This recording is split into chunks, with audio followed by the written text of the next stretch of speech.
Elara's Awakening, a romantic fantasy audiobook written and narrated by Thora Ravencroft, copyright 2025, all rights reserved. The synopsis can be found in the video description. Chapter 1, Awakening. The silk sheets felt foreign against my skin as consciousness slowly crept in. Something wasn't right. My bed had never felt this luxurious, and the air carried an unfamiliar floral scent. My lady, it's time to rise. Lord Darius expects you to be ready for the morning meal. My eyes shot open at the unfamiliar voice. A young woman with copper-colored hair stood beside the massive four-poster bed, her hands clasped demurely in front of her. Who are you? My voice came out different, melodious and refined, nothing like my usual casual tone. My lady, are you feeling unwell? It's me, Lyra. I've been your personal maid for the past 3 years. I sat up abruptly, my head spinning. The room around me was enormous, with high vaulted ceilings and intricate tapestries adorning the walls. This definitely wasn't my cramped apartment in Chicago. Where am I? Lyra's brow furrowed with concern. You're in Blackwood Manor, my lady. Your husband's estate? Perhaps I should send for the physician. No, the word came out sharper than intended. I mean, no need. I just had strange dreams. Give me a moment to collect myself. I caught my reflection in a nearby mirror and nearly fell back onto the bed. The face staring back at me wasn't mine, or rather, wasn't the face I'd worn for 26 years. Instead, I saw high cheekbones, emerald green eyes, and flowing dark hair that cascaded past my shoulders. My Lady Elara, are you certain you're all right? Elara, that was my name now, apparently. I needed to play along until I could figure out what was happening. Yes, Lyra. I'm fine. Tell me, what are the plans for today? The maid's expression shifted to one of confusion. My lady, surely you remember? Lord Darius has arranged for your departure to your ancestral estate. The carriages are being prepared as we speak. Departure? Yes, my lady.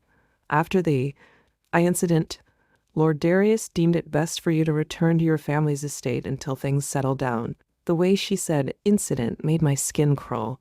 What had happened? Of course, the incident. And what about? I trailed off, hoping she would fill in the blanks.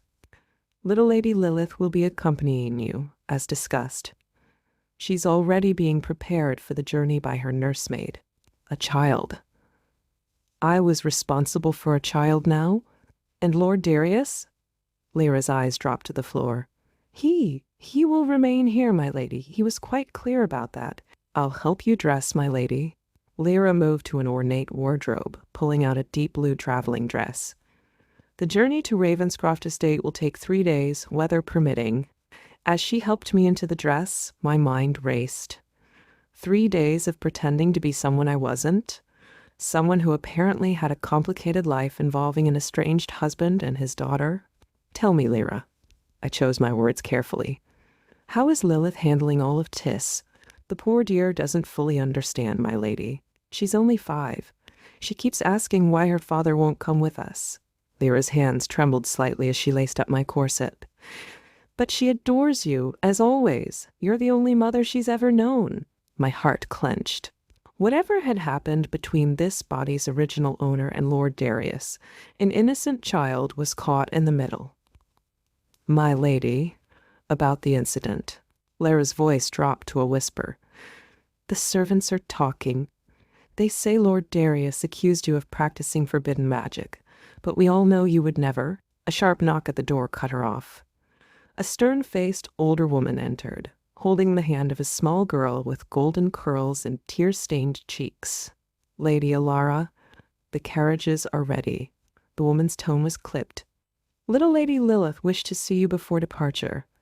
The child broke free from the woman's grip and ran to me, wrapping her arms around my legs. Mama, please don't make us leave. I'll be good, I promise. I knelt down, coming face to face with those innocent blue eyes. Whatever mess I'd landed in, this little girl needed me. Sometimes, sweetheart, we have to go on adventures we didn't plan, but we'll be together, and that's what matters most. Will Father come visit us? Her lower lip trembled. I glanced at Lyra, who gave a subtle shake of her head. We'll see, darling. For now, let's focus on our journey. I hear Ravenscroft has beautiful gardens. Perhaps we can plant some flowers of our own? Lilith's face brightened slightly. Can I have my own garden? Of course you can. I squeezed her hands. Now, go with your nursemaid and make sure your favorite toys are packed. We'll be leaving soon. After they left, I turned to Lyra. Tell me honestly, what are we walking into at Ravenscroft? The estate has been abandoned for years, my lady. Since your parents. She hesitated. Since the plague took them, the staff is minimal and the lands have fallen into disrepair. But it's yours by right, and Lord Darius can't touch it. Perhaps that's why he's sending you there. He thinks you'll fail. And if we succeed? A small smile played at Lyra's lips. Then you'll prove what I've always known, that you're stronger than he believes. The journey preparations moved quickly after that. Servants bustled about, loading trunks onto carriages while I tried to maintain my composure. I kept Lilith close, her small hand in mine as we watched the controlled chaos. "My lady!" a gruff voice called from behind us. I turned to find a tall man in formal attire, his dark eyes cold and distant.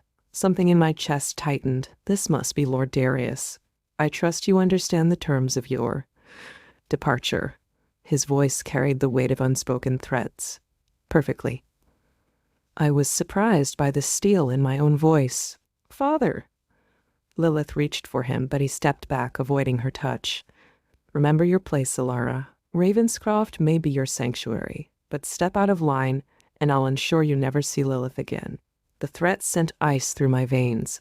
I pulled Lilith closer, feeling her tremble against me. "Is that all, my lord?"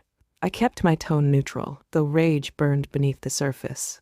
He smiled, but it never reached his eyes. "One more thing. Should you attempt any more of your experiments, I'll know. I have eyes everywhere." With that, he turned and strode away, leaving Lilith in tears and me with more questions than answers. What experiments? What had the real Elara done to deserve this? "Come, my lady." Lyra appeared at my side. "The first carriage is ready." As we settled into the plush interior, Lilith curled up against me, her sobs quieting to hiccups. Lyra sat across from us, her expression worried. "My lady, about what Lord Darius said." "Not now, Lyra, not with little ears listening." She nodded, understanding. Through the carriage window, I watched Blackwood Manor grow smaller, its imposing stone walls holding secrets I needed to uncover. Whatever had brought me to this world, whatever magic or fate had placed me in Elara's body, I had to succeed. Not just for myself, but for the little girl who now depended on me. As we passed through the manor gates, I caught a glimpse of movement in an upper window. Lord Darius stood watching, his figure dark against the glass. A shiver ran down my spine as the carriage turned onto the main road, taking us toward an uncertain future at Ravenscroft Estate. Chapter 2. The Journey Begins. The carriage jolted over another rough patch of road, making Lilith stir in her sleep against my shoulder. We'd been traveling for hours, the lush countryside of whatever realm I'd found myself in rolling past our windows in an endless sea of green. "My lady, perhaps we should stop soon." Lyra's voice was soft, mindful of the sleeping child. "There's an inn ahead that's known for its hospitality, and its discretion?" I caught the meaning in her careful tone. "Yes, the innkeeper's family has served yours for generations. Lord Darius's influence doesn't reach there." A crack of thunder made us all jump. Dark clouds had gathered overhead, turning the late afternoon sky an ominous shade of purple. "That's not natural." Lyra's face had gone pale. "My lady, we should hurry. Storm wraiths have been spotted in these parts lately." "Storm wraiths?" Before she could answer, an otherworldly screech pierced the air. The horses whinnied in panic, and our driver shouted something I couldn't make out. The carriage lurched violently. "Mama?" Lilith's eyes flew open, wide with fear. "Hold on to me, sweetheart." I pulled her closer as the carriage picked up speed, racing toward what I hoped was safety. Through the window, I caught glimpses of dark shapes moving within the storm clouds, writhing serpentine forms that seemed to be made of shadow and lightning. "The wards, my lady." Lyra's voice was urgent. "You must activate the wards." "The what?" "The protection spells. In your ring, the one Lord Darius couldn't take away. Press the stone and speak the words. I looked down at my hand, noting for the first time an intricate silver ring set with a deep purple stone. But what words? Another screech, closer now. The carriage swerved sharply, and Lilith screamed. Something in my mind stirred. Muscle memory, perhaps, or echoes of the real Elara's knowledge. Without thinking, I pressed the stone, and words I didn't know I knew spilled from my lips. Luminous protego. The ring grew warm, then blazing hot. A dome of silvery light burst outward, enveloping our carriage just as one of the wraiths dove toward us. It struck the barrier with a sound like shattering glass, but couldn't penetrate it. Hold the spell, my lady. Lara had pulled Lilith into her lap, shielding her. The inn is just ahead. My arm trembled with the effort of maintaining whatever magic I was channeling. More wraiths circled above us, their shrieks becoming a terrible chorus. The horses were in a panic now, the carriage barely under control. There! Lara pointed through the storm. A warm glow of lanterns pierced the darkness, and I could make out the shape of a large building, the inn. The protective barrier flickered as my strength waned. One of the wraiths took advantage of the weakness, its shadowy form partially penetrating the dome. An arctic chill filled the carriage, and Lilith's scream pierced my heart. Not my daughter.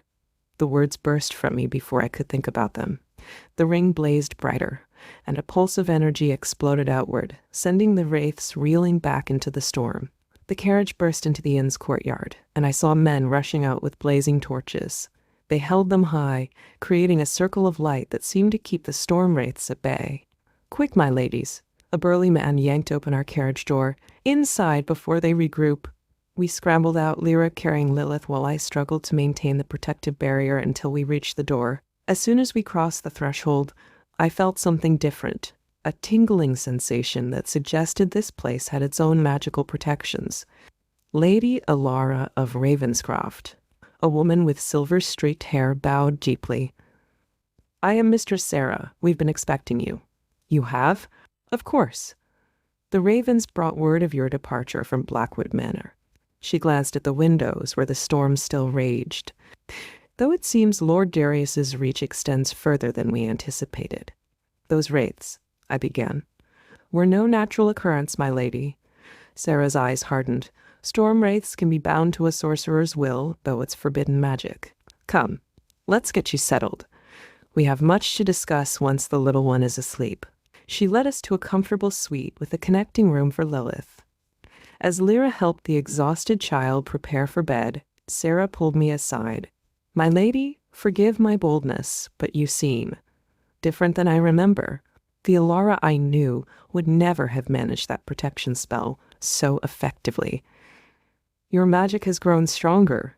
She studied me intently. Or perhaps you're not quite who you appear to be. You're more perceptive than most, Mistress Sarah. I chose my words carefully.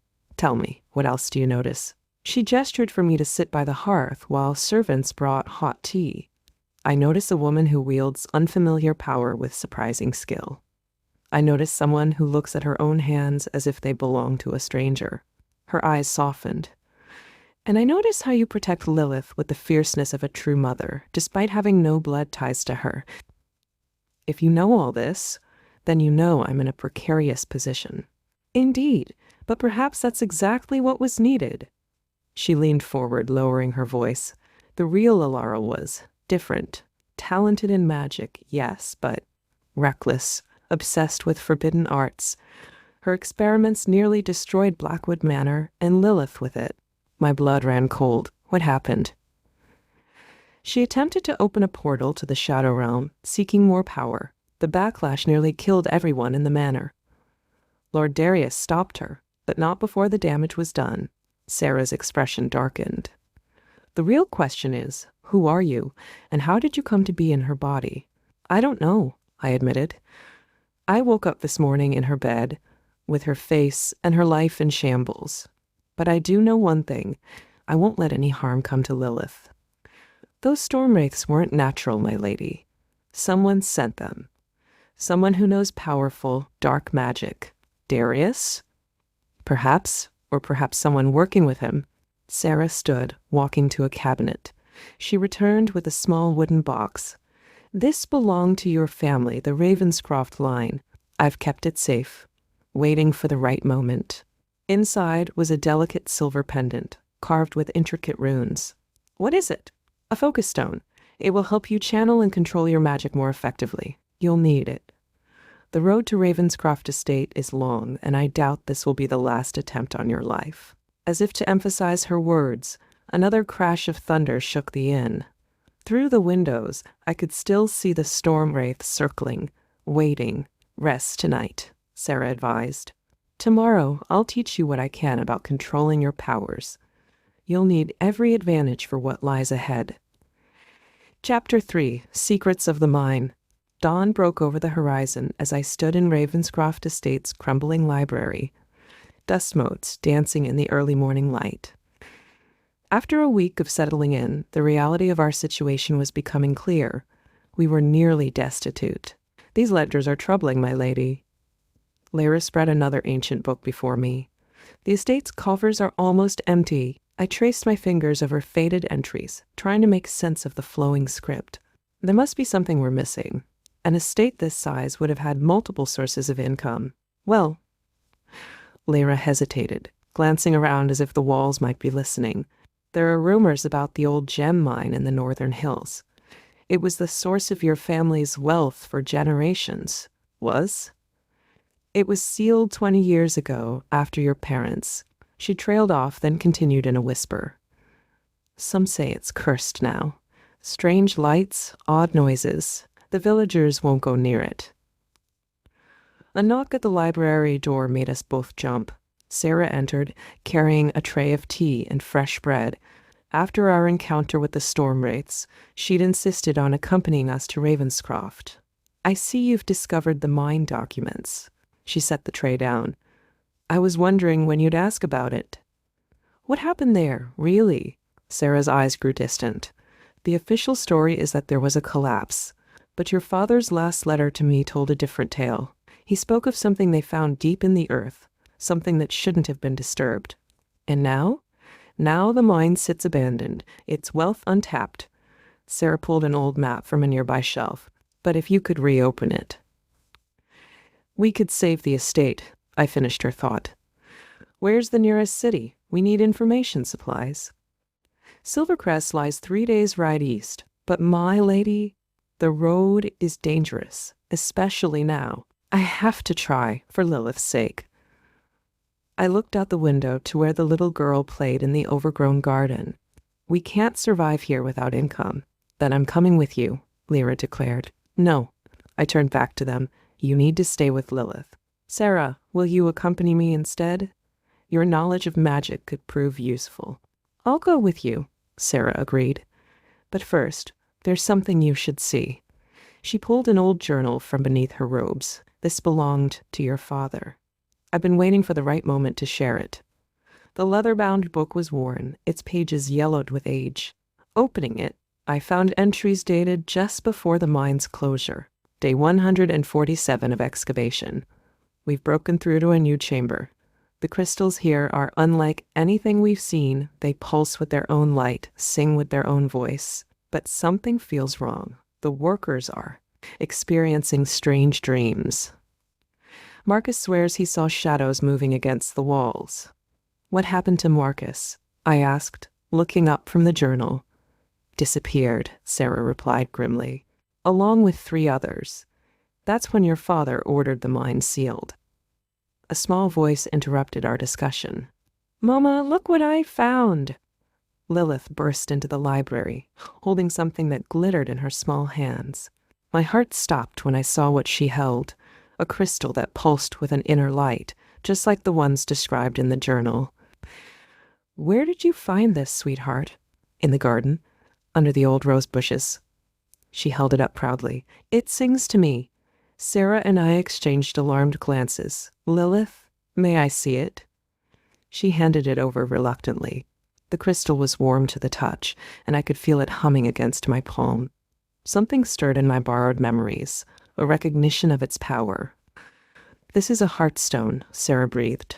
They were your family's greatest treasure before, before the mine was sealed, but they were all supposed to be locked away, if one found its way to the garden. Then the mine seals may be weakening. Sarah's expression was grave. We need to leave for Silvercrest immediately. There's a scholar there, Master Thorn, who studied these crystals. He might know what we're dealing with. What about Lilith? I'll stay with her, Lyra volunteered. The estate's old wards are still strong. We'll be safe. I knelt before Lilith. Mama has to go away for a few days, but I'll come back as soon as I can. Will you be brave for me? She nodded solemnly. Like in the stories, where the hero goes on a quest? Exactly like that. I hugged her tightly, breathing in her sweet scent. And heroes always come home. I'll go with you, Sarah agreed, studying the map. But first, we should investigate the mine entrance. If we're going to seek investors in Silvercrest, we need to know what we're dealing with. I nodded, then turned to Lyra. If we're not back by sunset. I'll seal the estate's protective wards and keep Lilith safe, she finished. But please, my lady, be careful. The mine has a dark reputation. The northern hills loomed before us as Sarah and I made our way through the overgrown path. The summer heat was stifling, but something about the air around the mine entrance felt wrong, colder, heavier. Do you feel that? I touched the focus stone hanging at my throat. It had grown ice cold. Dark magic. Sarah's voice was grim. Whatever your parents found down there, it left its mark. The mine entrance was sealed with heavy timber doors, reinforced with iron bands. Strange symbols were carved into the wood, not the protective runes I'd grown familiar with, but something older, more sinister. These are binding runes, Sarah explained, tracing them with her finger. Your parents weren't trying to keep people out. They were trying to keep something in. A whisper echoed from behind the doors, not quite a voice, but not quite wind either. The focus stone pulsed against my skin. Can you translate the runes? Sarah squinted at the markings. Most are standard containment spells, but this one. She pointed to a complex symbol near the lock. This is a blood seal. Only a Ravenscroft can break it. Then it's a good thing I'm in a Ravenscroft body. I reached for the symbol, but Sarah caught my wrist. Wait. Listen. The whispers had grown stronger, forming words I could almost understand. A chill ran down my spine as I realized they were calling my name, not my real name, but Elara's. Something in there knows you, Sarah warned. Or rather, knows who you're pretending to be. Are you sure you want to? I pressed my palm against the blood seal before I could lose my nerve. The symbol flared with crimson light, and pain shot through my arm. The doors shuddered, then swung open with a grinding sound that echoed through the hills. Stale air rushed out, carrying with it the scent of earth and decay, and something else, something metallic that made my head spin. The focus stone grew warm again, pulsing in time with my racing heart. My lady. Sarah's voice was barely a whisper. Look! In the darkness beyond the entrance, something glowed. Not the steady light of torches or gems, but a shifting, swirling pattern that seemed to follow its own rules of physics. The glowing patterns seemed to form shapes, faces that appeared and dissolved like smoke. Sarah gripped my arm tightly. Those are soul echoes, she whispered. Remnants of the miners who were lost. We shouldn't be here. But something pulled at me, a compulsion I couldn't resist. The focus stone grew warmer, almost burning against my skin. One of the faces in the darkness became clearer, a man with familiar features that stirred Elara's memories. Father? The word escaped my lips before I could stop it.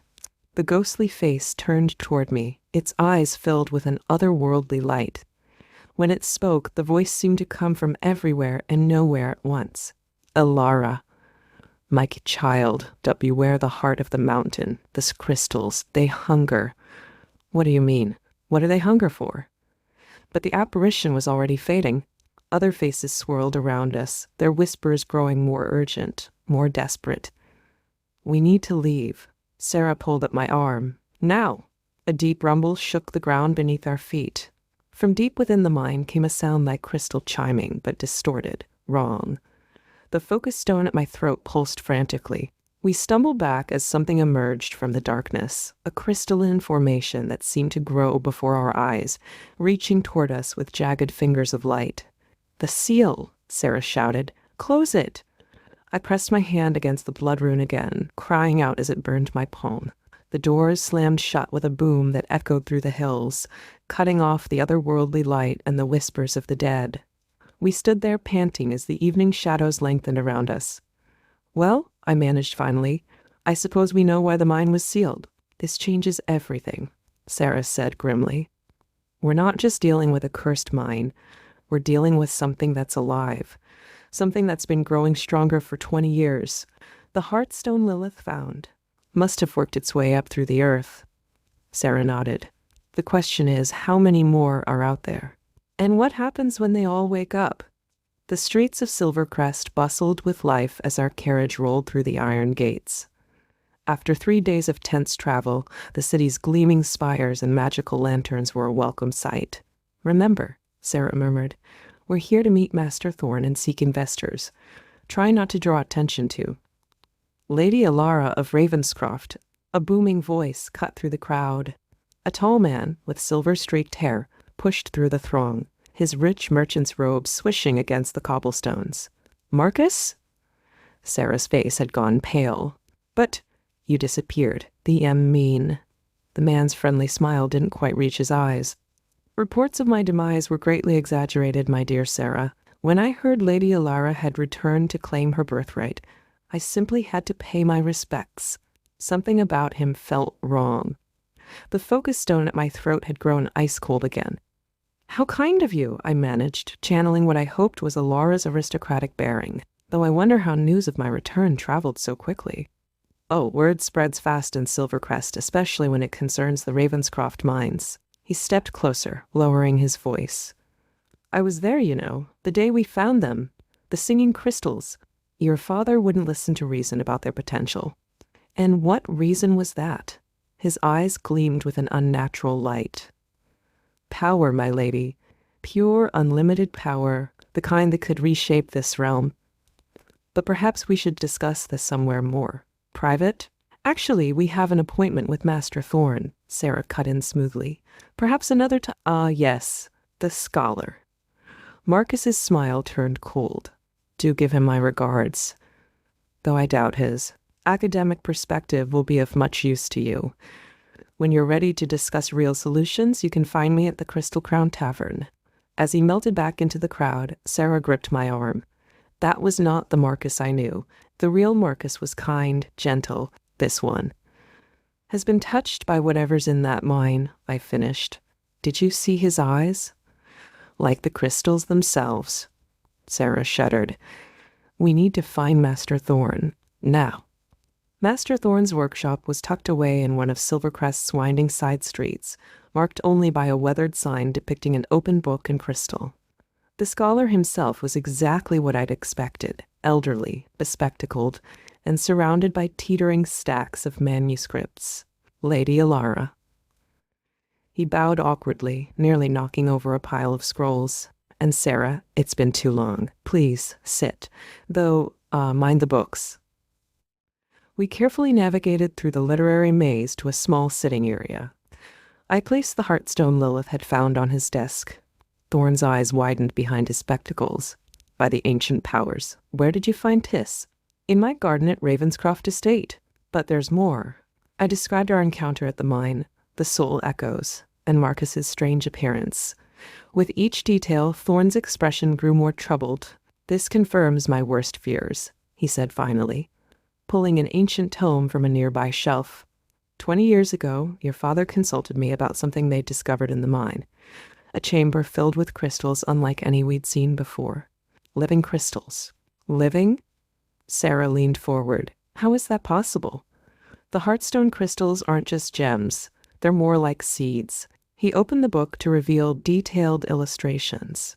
"They grow, they spread, and they adapt. But they need energy to do so. Life energy." A chill ran down my spine. The missing miners. Precisely. The crystals absorbed them, used their life force to grow stronger. Your father realized the danger and sealed the mine, but not before Marcus and several others were exposed to their influence. And now Marcus is here in Silvercrest, looking exactly as he did 20 years ago, I said. "How is that possible? The crystals preserve what they take." Thorne's voice dropped to a whisper. That man you met isn't Marcus anymore. He's a vessel, a puppet for whatever consciousness lives within the crystal network. Then we need to destroy them, Sarah declared. It's not that simple. Thorne shook his head. The crystal network is likely spread far beyond the mind by now, growing beneath the earth. And if what you saw is any indication, it's becoming more aggressive. So what do we do? There might be a way. He rummaged through another stack of books. Legends speak of an artifact, the Null Stone. It was created specifically to counter magical crystals that grew out of control. The last known location was... A commotion outside interrupted him. Shouts and screams echoed from the street, followed by the sound of breaking glass. Sarah rushed to the window. "My lady, we need to leave, now!" Through the glass, I saw figures moving through the gathering dusk, people with an unnatural grace, their eyes glowing with the same light we'd seen in Marcus's. "They're not alone," Sarah warned. "They're carrying crystals. The back door," Thorne whispered urgently, pulling aside a tapestry to reveal a hidden passage. "It leads to the alchemist's quarter. I'll hold them off." "Master Thorne, they'll kill you." "No," he smiled grimly, pulling an ornate crystal from his robes. "They'll try to convert me, but I've spent decades studying these crystals. I have a few tricks of my own. Now go." Sarah pulled me into the passage just as the workshop's front door splintered. Through the gap in the tapestry, I saw Thorne raise the crystal, which blazed with pure white light. Screams, not human screams, filled the air. We ran through the narrow passage, the sounds of conflict fading behind us. The focus stone pulsed against my throat, warning of danger ahead. "Stop," I grabbed Sarah's arm. Just in time, 2 crystal-touched citizens passed by the passage's exit, their movements unnaturally fluid. Sarah whispered. "But why? What do they want?" "The Heartstone," I realized. "The one Lilith found. We left it with Thorne. It's too late to go back. We need to get out of the city and warn Ravenscroft. If they're mobilizing like this, then Lilith could be in danger." The thought sent ice through my veins. "We need horses, now." We slipped from shadow to shadow through the alchemist's quarter, avoiding the searching crystal touched. Their numbers seemed to be growing. More citizens emerging from shops and homes with that telltale glow in their eyes. "It's spreading," Sarah observed, "like an infection. The crystal network is taking over the city." A familiar voice called out behind us. "Going somewhere, ladies?" We turned to find Marcus, holding the Heartstone we'd left with Thorne. His entire body seemed to shimmer now, as if crystal was growing beneath his skin.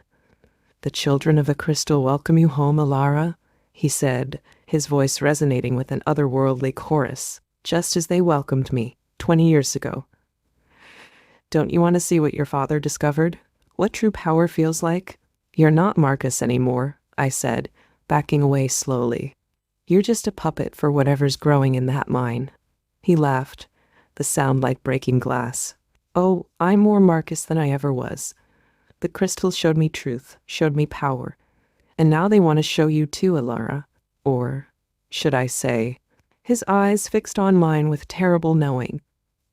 "Whoever you really are?" Sarah gasped beside me. I felt the focus stone grow hot against my skin. "You're not the real Elara," Marcus continued. "We can sense it. But that doesn't matter. The crystals will remake you, just as they remade me. They'll give you purpose. I already have a purpose." I thought of Lilith waiting at home. "And it doesn't involve becoming a crystal puppet." Marcus's face hardened. "Then you leave us no choice." He raised the Heartstone, which began to pulse with sickly light. All around us, more crystal-touched citizens emerged from the shadows, their eyes glowing in unison. "Sarah," I whispered, "remember that protection spell from the storm wraiths?" She nodded slightly. "On my mark." I touched the focus stone, feeling its power surge through me. "Now, Luminous Pritigo," we shouted together. Our combined magic burst outward in a dome of silver light, just as Marcus and his followers lunged forward. The crystal touched crashed against our barrier like waves against a cliff. Marcus howled in fury, pressing the Heartstone against the shield. Cracks of crystalline energy began spreading across our protective dome. "We can't hold this forever," Sarah warned, her voice strained. "We don't have to." I had spotted something, a water tower looming above the street, just long enough to do this. I channeled power through the focus stone, aiming at the tower's supports. The metal groaned, then snapped. Hundreds of gallons of water crashed down onto the street, sweeping away our attackers in a torrent. Run! We sprinted through the chaos, heading for the stables we'd passed earlier.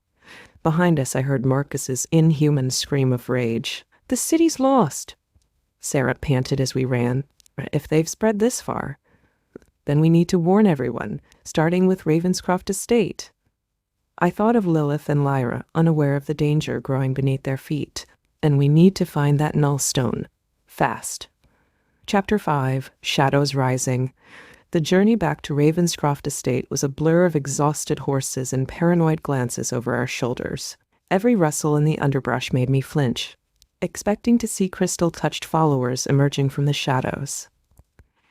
We arrived just before dawn, the estate's silhouette a welcome sight against the lightning sky. But something was wrong. The gardens were too quiet, no birdsong, no morning bustle of servants. "The wards are intact," Sarah noted, touching the invisible barrier around the property. But, "Lilith!" I sprinted toward the main entrance, heart pounding. The focus stone grew cold against my skin. We found Lyra in the great hall, pale but alive, clutching a wooden staff like a weapon. "My lady, thank the ancient powers you're back." "Where's Lilith?" "Safe in the hidden chamber beneath the library, just as you instructed in your family grimoire." She looked at our disheveled state. "What happened in Silvercrest?" "The crystal infection has spread," Sarah explained quickly. "Marcus is alive, or something wearing his face is. They're converting people, building an army. Then we have bigger problems." Lyra led us to a window overlooking the northern hills. "Last night, lights started appearing in the old mine. And look at the gardens. Tiny crystals had pushed through the soil, their surfaces gleaming with that same unnatural light we'd seen in Silvercrest. They seemed to be growing in a pattern, reaching toward the house like fingers. They're trying to get in," I realized. "The wards are the only thing holding them back." A small voice called from the library doorway. "Mama?" "Lilith!" I rushed to embrace her, checking for any signs of crystal corruption. She seemed unharmed, but her eyes were wide with fear. "The crystals are singing again," she whispered. "But their song is different now, angry." "What else can you hear in their song, little one?" Sarah knelt beside Lilith, her voice gentle but urgent. "They're calling for something." Lilith's small face scrunched in concentration. "No, someone they want." She looked up at me with frightened eyes. "They want you, Mama." I shared a look with Sarah. "Master Thorne mentioned a nullstone, an artifact that could stop the crystals. Did he say where to find it?" "He was interrupted before he could tell us," Sarah replied. "But there might be something in the family grimoire. The Ravenscrofts were known for keeping detailed records." "The grimoire's in Father's study," Lilith offered. "I saw it when I was exploring." "Lyra, stay with Lilith," I ordered. "Sarah and I will check the study. And strengthen those wards. We can't let any of those crystals breach the house." The study was exactly as Lord Ravenscroft had left it 20 years ago. Dust-covered books, half-finished correspondence, and magical implements scattered across the massive oak desk. The grimoire sat in a locked glass case, its black leather binding etched with silver runes. "Another blood seal," Sarah noted as we examined the case. "Your father was thorough." I pressed my palm against the lock, gritting my teeth against the now familiar burn. The case opened with a soft click. The grimoire's pages were filled with cramped handwriting and detailed diagrams. I flipped through sections on ward crafting, crystal manipulation, and "Here, sir," pointed to a passage. "The null stone was created by the first mages to contain crystal outbreaks. It's kept in the vault of containment, in the ruins of the old magical academy." "Where's that?" 3 days' ride west, in the Shadow Mountains." She traced the route on a nearby map. "But, my lady, those ruins are dangerous. The academy was abandoned centuries ago after a magical catastrophe. We don't have a choice." I looked out the window at the spreading crystal growth. "The wards won't hold forever, and we can't let what happened to Silvercrest happen here." A crash from below made us both jump. Lyra's voice called up the stairs. "My lady, they're testing the wards." We rushed downstairs to find Marcus himself at the estate's main gate, surrounded by a dozen crystal-touched followers. The wards shimmered where they pressed against them, creating ripples of silvery light. "Your barriers won't hold forever, Elara," Marcus called out, his voice carrying that unnatural resonance. "The crystals remember this place. They were born here, deep in the earth beneath your feet. This is their home. Keep Lilith away from the windows," I whispered to Lyra, who nodded and hurried the child deeper into the house. "We need to leave," Sarah said urgently. "If we can reach the Shadow Mountains, find the Nullstone. But the wards—" "I can strengthen them temporarily," she replied. "Enough to buy us a few days, but we need to move quickly." I made my decision. "Lyra, pack supplies for Lilith. Light, essential items only. Sarah, reinforce those wards. I need to get something from the study."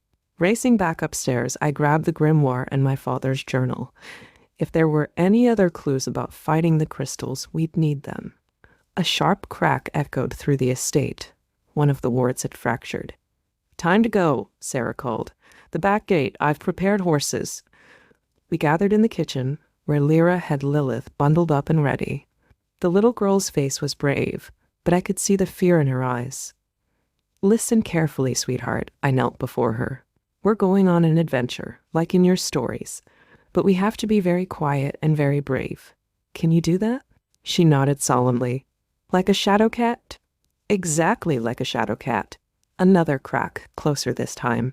Through the kitchen window, I could see crystals pushing through the garden soil, growing faster now, reaching toward the house with deadly purpose. "Sarah, you lead with Lilith," I ordered.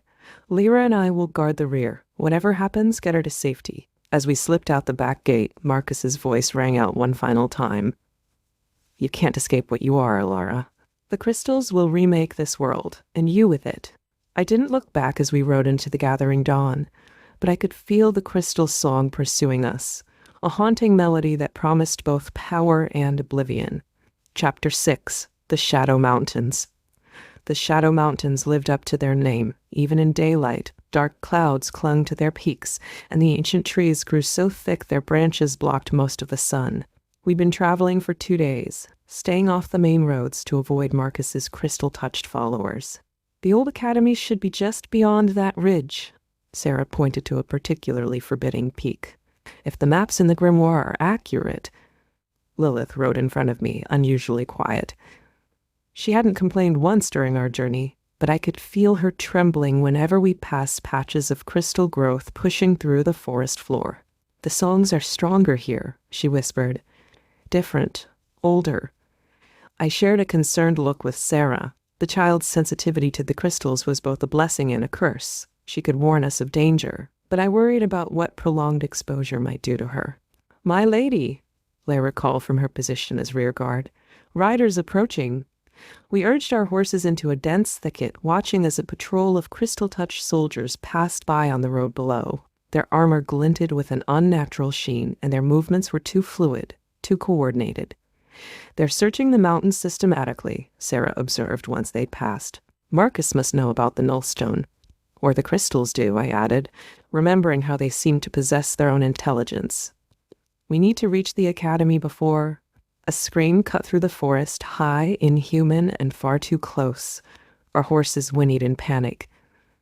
"Shadow wraiths?" Lyra drew her sword.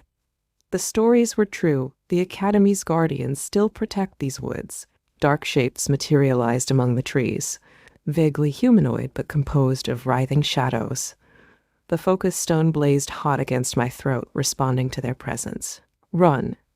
I grabbed Lilith tighter. Head for the ridge. Our horses galloped through the darkening forest, shadow wraiths pursuing us like wind-blown smoke. Wherever they touched, the vegetation withered and died instantly. "The academy gates." Sarah pointed to ancient stone pillars ahead, covered in glowing runes. "If we can get inside." A shadow wraith materialized directly in our path. My horse reared, nearly throwing Lilith and me. I clutched the focus stone, channeling power through it. Luminous Maxima. The burst of light scattered the wraith temporarily, but more were closing in. We could see the academy ruins now, a sprawling complex of weathered stone buildings, partially reclaimed by the forest. "The wards," Lara shouted. "They're still active." She was right. A shimmering barrier stretched between the gate pillars. But would it recognize us as friends or foes? "Hold tight, Lilith." I spurred my horse forward, praying to whatever powers existed in this world. The shadow wraiths converged behind us, their otherworldly screams reaching a fever pitch.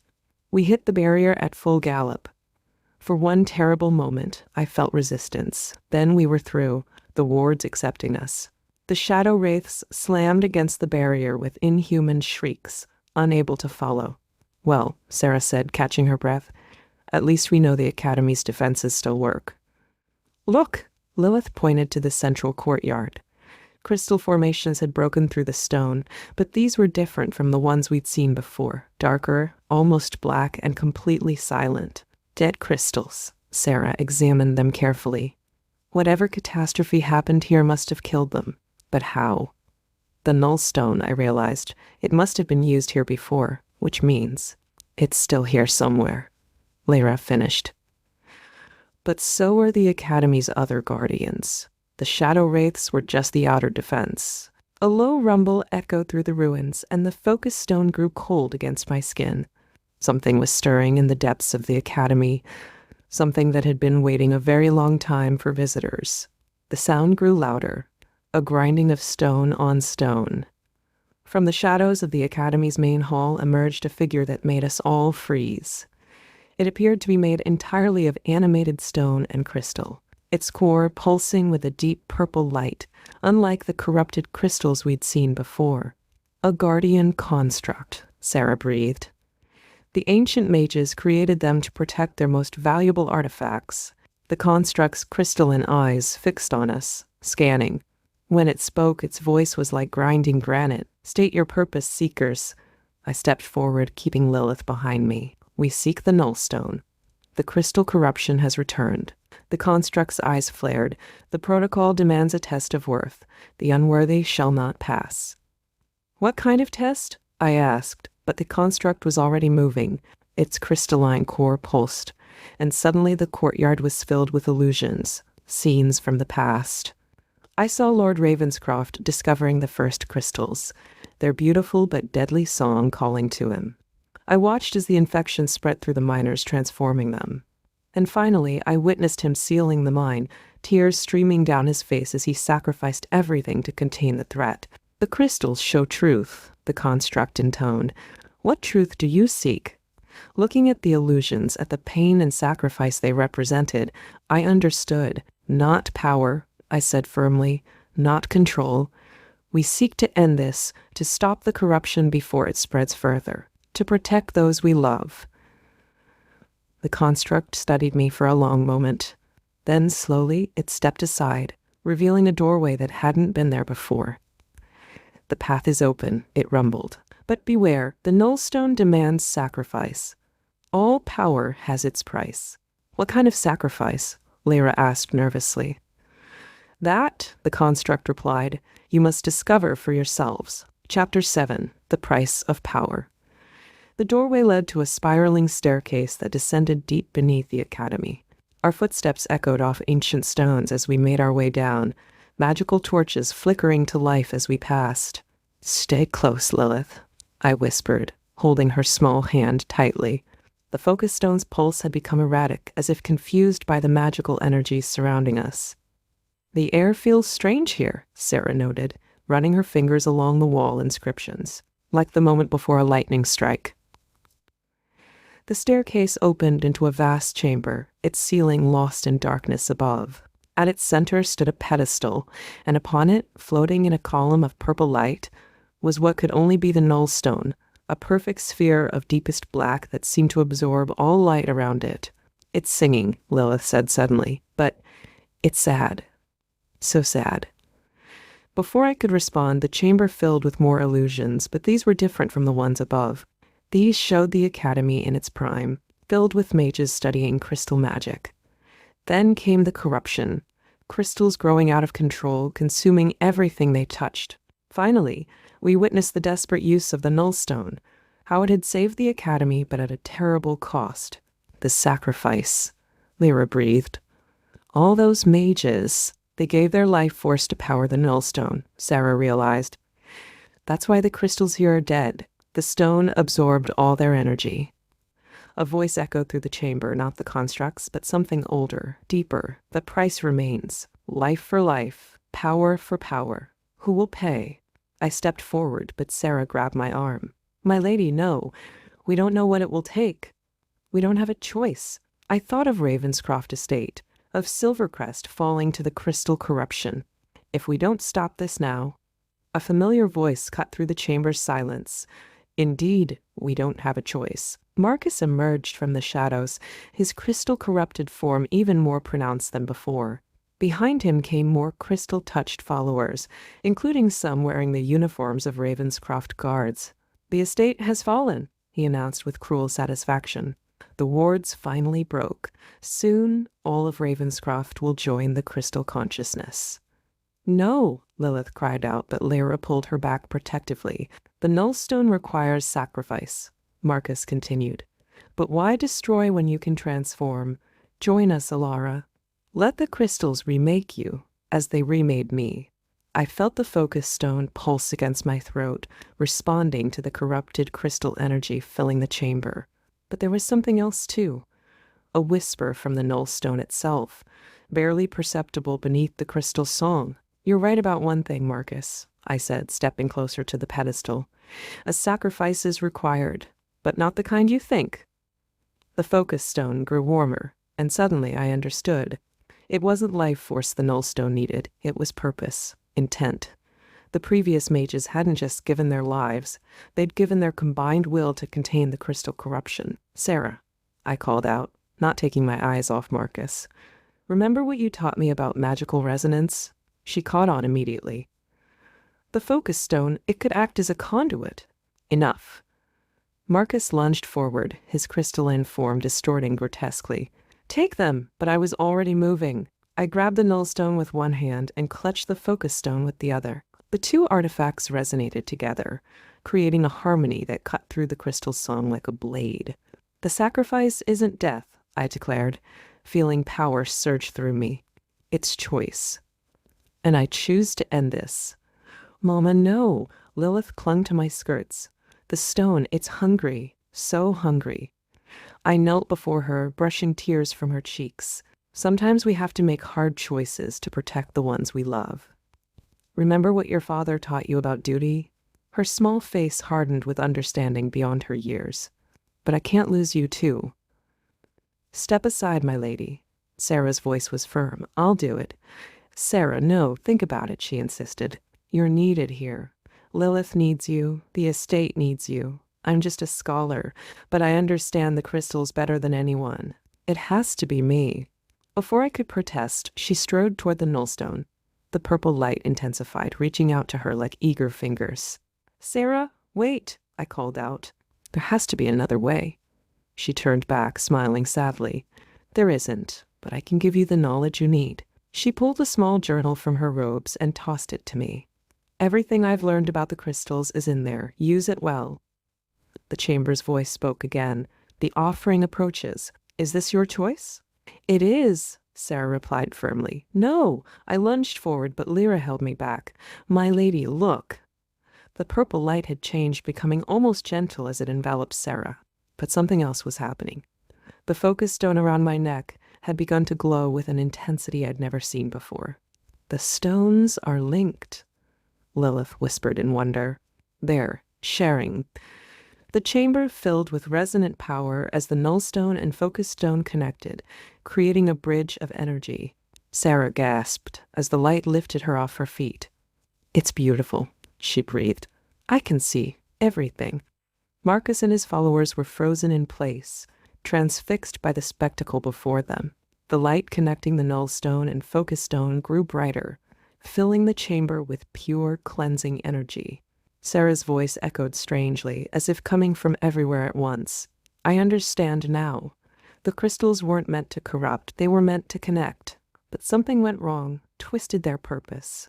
The purple light began to pulse in rhythm with Sarah's words. Where it touched the crystal-touched followers, their corrupted growths began to crack and fall away. No, Marcus screamed, his crystalline form fracturing. The song. I can't hear the song anymore, because it was never yours to hear. Sarah's voice resonated. The crystals were meant to enhance life, not consume it. And now, there was a flash of blinding light. When my vision cleared, Sarah's physical form was gone, but I could feel her presence within both stones, their energies perfectly balanced. The crystal-touched followers collapsed, their bodies returning to normal. Marcus fell to his knees, human once again, tears streaming down his face. What? What have I done? He whispered. You were used, I told him gently. We all were, but it's over now. The chamber's voice spoke one final time. The balance is restored. The guardian has been chosen. Use this power wisely. Lilith tugged at my sleeve. Mama, I can still hear Sarah. She's in the stones watching over us.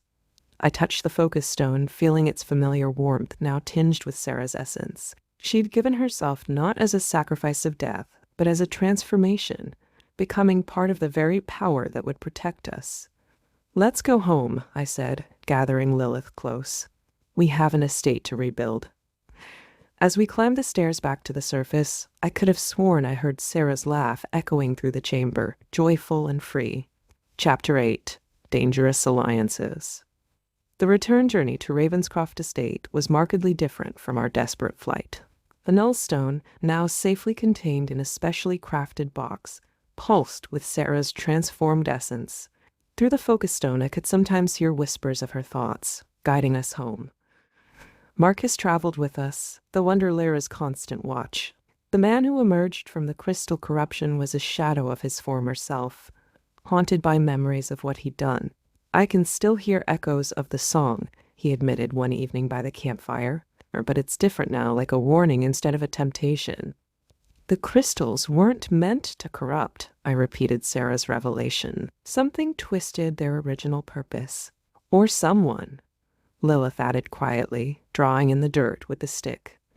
The patterns she made looked disturbingly like the crystal formations we'd seen. We were a day's ride from the estate when we met the refugees, former servants and villagers fleeing the crystal corruption. Their news was grim. Lord Darius has returned, an old groundskeeper told us. He claims the crystal outbreak proves you're unfit to manage the estate. He's gathering supporters in Silvercrest. Of course he is, I muttered. He always did have perfect timing. There's more, a kitchen maid added. He's not alone. There's a woman with him, a crystal mage. She says she can control the corruption, use it to make the land more productive. I felt Sarah's presence stir through the focus stone, a warning sensation. Did this mage give her name? Lady Verraine, the maid replied. She wears a black crystal pendant. Marcus's head snapped up. Verraine? She was there at the beginning when the crystals first started spreading. She said she could help us understand them. Lady Verraine. Sarah's voice whispered through the focus stone. She was there during the Academy's fall. I see her now in the old memories. I touched the stone, seeing fragments of the past through Sarah's transformed consciousness. A woman with sharp features and calculating eyes, studying the crystals with dangerous intensity. We need to move faster, I decided. If Verraine is working with Darius, the estate is in more danger than we thought. She'll recognize what happened to me, Marcus warned. She'll know about the Nullstone.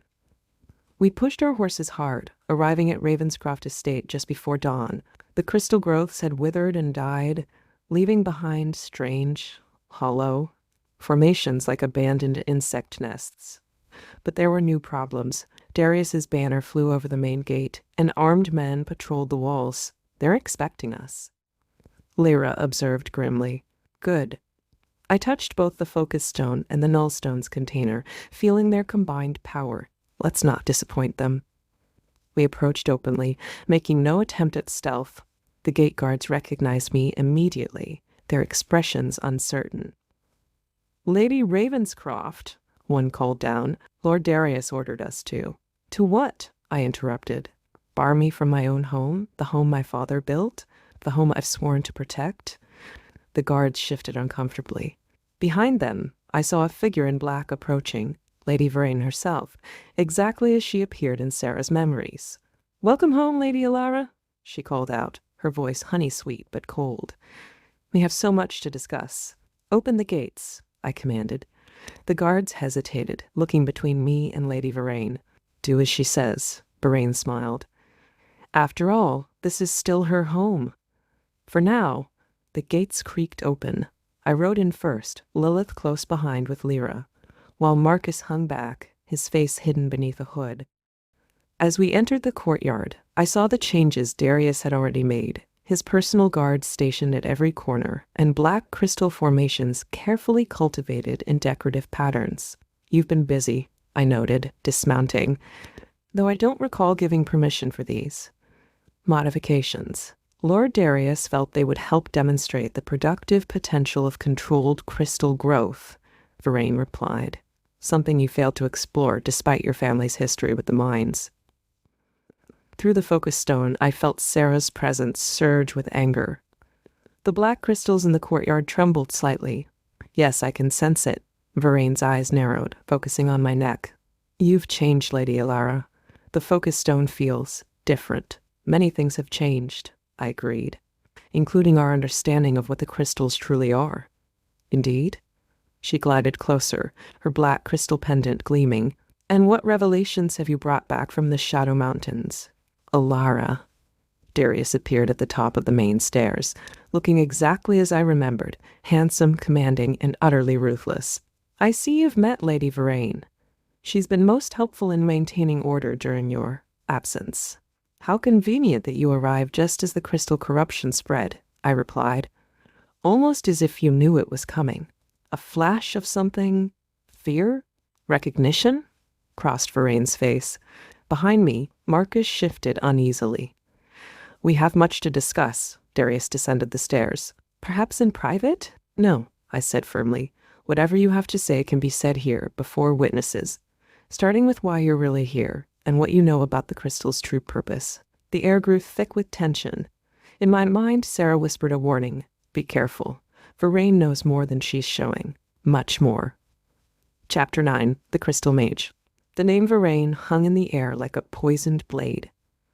Through the focus stone, I could feel Sarah's agitation growing stronger. We need to reach the estate before Verraine can consolidate her power, I said, studying the map by firelight. If she truly can control the crystals. She can't, Marcus interrupted. Not really. She only thinks she can. The crystals. They use you, make you believe you're in control until it's too late.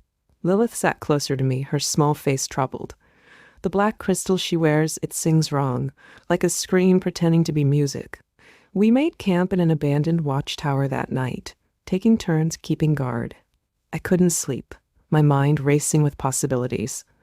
The focus stone grew warm against my skin, and I heard Sarah's voice, faint but clear.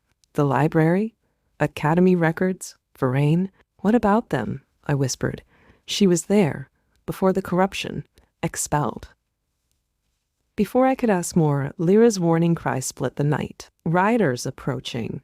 Through the tower's arrow slits, we saw them, a dozen mounted figures, their armor gleaming with crystal growths. At their head rode a woman in black robes, a dark crystal pendant pulsing at her throat.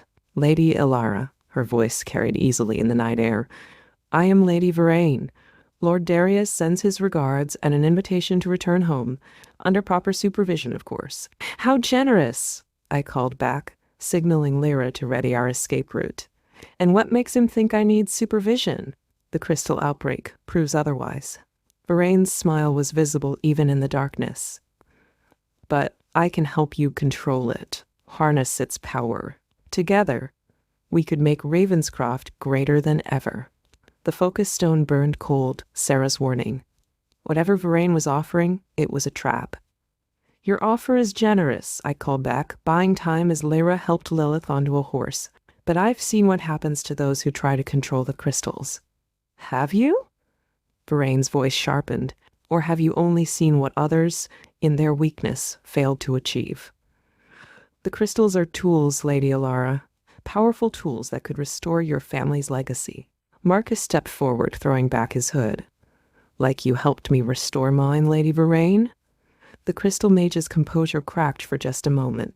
Marcus, impossible. The transformation should have been complete. It was reversed, he said, because you lied about what the crystals really are, what they were meant for. Verane's pendant flared with dark energy.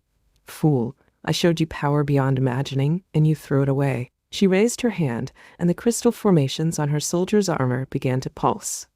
Take them. Lord Darius wants the girl alive. The others are expendable. But I was ready. The focus stone and null stone resonated together, Sarah's essence flowing through both. A wave of pure energy rippled outward, causing Verane's black crystal to screech in discord. Impossible, she gasped. That energy. The Academy. You found it, didn't you? The null stone? Run! I shouted to the others, unleashing another pulse that sent Verane's soldiers reeling. Their crystal armor cracked and splintered. We fled into the night, the sound of Verane's fury echoing behind us. But now we knew something crucial. She feared the nullstone, and that fear would be our weapon. The Academy records, Sarah's voice whispered through the focus stone. Find them. They'll prove what she did. Chapter 10. Hidden Talents. The mountain paths leading to the old Academy archives were treacherous, made worse by the pre-dawn darkness. But we couldn't risk waiting for daylight, not with Verane's forces behind us. The records Sarah mentioned must be important, Lyra said as we picked our way through a narrow pass. Did she show you what we're looking for? I touched the focus stone, but Sarah's presence was quiet, conserving energy after our confrontation with Verane. Only fragments. Something about Verane's expulsion from the Academy before the crystal corruption began. Lilith rode before me, unusually silent. Finally, she spoke. The black crystal she wears, it's like the ones from the mine, but changed, twisted. Marcus nodded grimly. She was experimenting with the crystals, trying to alter their natural resonance. I remember now. She called it perfecting them. The Academy archives were housed in a small tower, separate from the main complex we'd visited before. As we approached, I felt both the focus stone and null stone pulse in recognition. There's old magic here, I murmured. Protective wards. Look, Lyra pointed to the entrance. Fresh boot prints marked the dust. Someone had been here recently. Inside, the archive was a maze of shelves and scrolls. Most bore signs of age and neglect, but one section looked recently disturbed. As we searched, Lilith suddenly called out, Mama, here! These feel important. She held up a leather-bound journal, its pages marked with crystal resonance diagrams.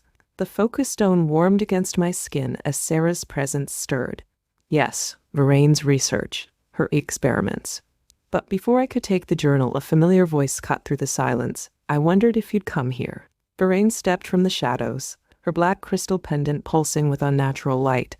Those records were supposed to be destroyed, just like you should have been destroyed, Marcus. Did you really think I wouldn't protect these records? Verane's voice echoed through the archive. That I wouldn't know the moment someone accessed them? I pushed Lilith behind me, feeling both stones pulse with protective energy. The Academy expelled you. Why? Because they were afraid of progress. She gestured at the journals. I saw the crystal's true potential, not just as focusing tools, but as a means of transformation, of evolution. You corrupted them, Marcus accused, twisted their natural resonance into something destructive. Verane laughed, the sound sharp as breaking glass. I improved them. The Academy's precious natural resonance was holding us back, but Lord Darius understood. He saw the power we could wield together. And how many died for your improvements? I demanded, thinking of the Academy's fate. Her black crystal flared. Sacrifices are necessary for progress, as you'll soon learn. She raised her hand, dark energy crackling around her fingers. But before she could strike, Lilith stepped forward. Stop, my daughter commanded, her voice ringing with unexpected authority. The crystals in the room, even Verane's pendant, resonated in response. Verane's eyes widened. Impossible! You're just a child. The crystals listened to her, Sarah's voice whispered through the focus stone. Their true nature, you understands. Lilith's eyes glowed with an inner light. You hurt them, made them scream instead of sing. But I can hear their real song. The black crystal at Verane's throat shuddered, its dark resonance wavering as Lilith's natural affinity challenged its corrupted state. Take the journals, I ordered Lyra, seizing our chance. We have what we came for. This isn't over, Veraine snarled, but her voice shook. She backed away, clutching her pendant protectively. Lord Darius will hear of this. As we fled the archive, I held Lilith close, marveling at this newfound power she possessed. Through the focus stone, I felt Sarah's approval and understanding. My daughter wasn't just gifted with crystal magic. She was its true heir, untainted by corruption or ambition. And that made her both our greatest hope and our greatest vulnerability. Chapter 11, Under Siege. Dawn broke over Ravenscroft Estate with an unnatural stillness. From the watchtower, I could see Darius's forces assembling at the edge of the property, far more than I'd expected, their armor gleaming with corrupted crystal formations. They're not just soldiers, Marcus observed grimly. Look at their movements. They're connected somehow, like a hive mind. Through the focus stone, Sarah's presence stirred, the black crystal. It binds them to Veraine's will. Lilith stood beside me, her small hand clutching mine. Since the revelation of her power at the archives, she'd grown more serious, more aware of the weight she carried. I can hear them suffering, she whispered. The crystals. And the people wearing them, they're trapped. A rider approached under a flag of truce. It was Lord Darius himself, resplendent in crystal-enhanced armor, Veraine at his side. My dear wife, his voice carried across the courtyard. You've led me on quite a chase. But it ends today. Surrender the estate and the girl, and I'll ensure you're treated with the dignity befitting your station. And if I refuse? Then we'll take them by force, Veraine answered. Your daughter's gift is wasted here. Under my guidance, she could become something extraordinary. I felt Lilith tremble, but her voice was steady. You hurt the crystals, made them into weapons. I'll never help you do that. Veraine's black crystal pulsed angrily. Such potential, wasted on childish sentiments. Lord Darius, shall we demonstrate the true power of progress? At her signal, the crystal-bound soldiers began to advance. But we were ready. The estate's ancient wards, reinforced by the Nullstone's power, sprang to life. Sarah's essence flowed through the defensive matrix, strengthening it further.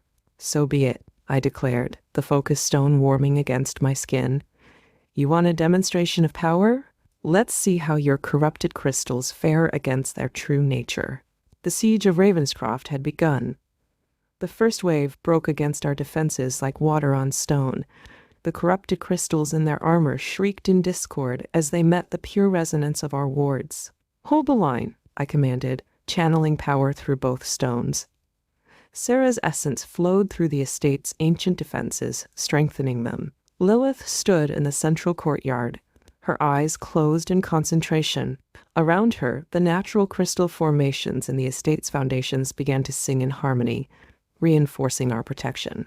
They're trying to breach the east wall. Lyra called from her position. I saw Veraine directing her forces, her black crystal pulsing with dark energy. But something was wrong. The corruption wasn't spreading as easily as before. Lilith's presence was changing the resonance, making it harder for Veraine to maintain control. Your daughter's power grows stronger, Marcus observed, but Veraine won't stop. She'll sacrifice every soldier she has to break through. He was right. Already I could see the toll the corrupted crystals were taking on the soldiers. Some stumbled, their movements becoming erratic as the hive-mind connection wavered. Darius, I called out, look at your men. The crystals are killing them. Is this the progress you wanted? Progress requires sacrifice, he replied, but I saw doubt flicker across his face. Veraine has shown me the future, a future where crystal power makes us invincible. She's shown you lies, Lilith's voice rang out, clear and pure. Let me show you the truth. Before I could stop her, my daughter reached out with her gift. The courtyard erupted with crystal song, not the corrupted screech of Veraine's creations, but the true harmonious resonance the stones were meant to carry. The effect was immediate. Soldiers dropped to their knees as their crystal armor cracked and fell away. Even Veraine's pendant flickered, its dark energy struggling against Lilith's pure connection. But the effort was draining my daughter. I caught her as she swayed, exhausted but triumphant. The real power, she whispered to Darius, isn't in controlling the crystals. It's in listening to them. Chapter 12, The Price of Power. The aftermath of Lilith's display left the courtyard in eerie silence. Broken crystal armor littered the ground, and freed soldiers staggered about in confusion. Through the focus stone, I felt Sarah's presence surge with pride and concern. "She's growing stronger," Sarah whispered, "but Varaine won't let this challenge go unanswered." True to Sarah's warning, Varaine's fury manifested in a wave of dark energy. Her black crystal pendant pulsed with corrupted power, forcing the freed soldiers back under her control. "You think you understand power?" she snarled at Lilith. "Let me show you what real mastery looks like." The air crackled with malevolent energy as Varaine began a complex incantation. Dark crystal formations erupted from the ground, threatening to overwhelm our defenses. "Get Lilith inside," I commanded Lyra, who swept my exhausted daughter into her arms. Marcus stepped forward, his experience with crystal corruption giving him insight. "She's drawing power from the corrupted ley lines beneath the estate, the same ones that fed the mine. Can we stop it?" I asked, channeling power through both stones to reinforce our barriers. "Not alone," Sarah's voice echoed through the focus stone, "but together." Understanding dawned. I called out to the retreating Lyra, "Wait, we need Lilith." Despite her exhaustion, my daughter's eyes sparked with determination. "I can help."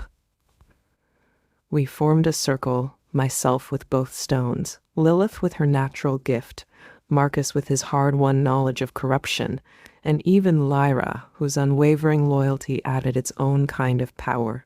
Through the focus stone, Sarah's essence joined us. "The ley lines aren't meant to be corrupted," Lilith explained, her voice carrying an authority beyond her years. "They're supposed to flow freely, like rivers of light." "Then let's set them free," I said. Together we began to sing, not with our voices, but with the pure crystal resonance that Lilith had awakened. The focus stone and nullstone amplified our harmony, sending it deep into the earth. Varaine's attack faltered as the ley lines beneath us began to pulse with cleansing energy. Her black crystal screeched in protest as the corruption began to break down. "No!" she screamed. "Lord Darius, we must retreat." The purification. I can't control it, but Darius remained motionless, staring at the spectacle before him. The crystal formations in his armor were cracking, revealing the man beneath the corruption.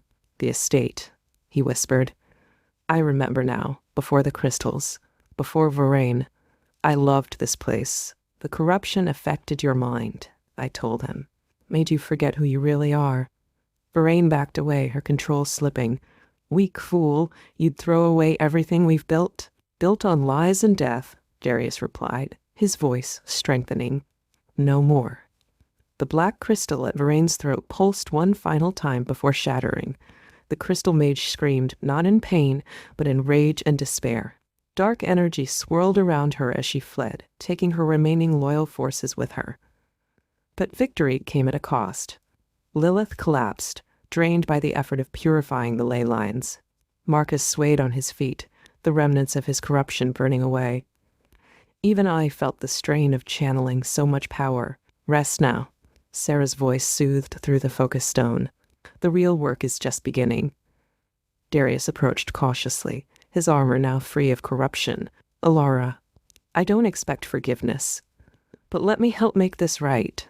I looked at my husband, this man who had been both enemy and victim, and saw the truth of his words. The crystal corruption had twisted many things: loyalty, love, power. Healing those wounds would take time. "First," I said, "help me understand everything. About Varaine, about the crystals, about why this all began." As the sun set over Ravenscroft Estate, we gathered in the great hall to share our stories and plan our next move. Somewhere out there, Varaine was plotting her revenge. But for now, we had achieved something remarkable. We had begun to heal the corruption at its source. And through it all, Lilith slept peacefully, her dreams filled with the true song of the crystals, pure and untainted at last. Chapter 13, The Depths of Power.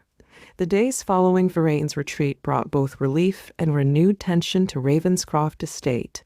While the immediate threat had passed, The deeper mysteries remained unsolved. Darius, now free from crystal corruption, proved an invaluable source of information, though his memories were still fragmented. Varain approached me shortly after the first crystal outbreaks, he explained as we gathered in the library. Maps and documents covered every surface, chronicling the spread of corruption. She claimed to have studied at the academy, said she understood the crystals better than anyone. But she wasn't just studying them, I added, reviewing the recovered journals.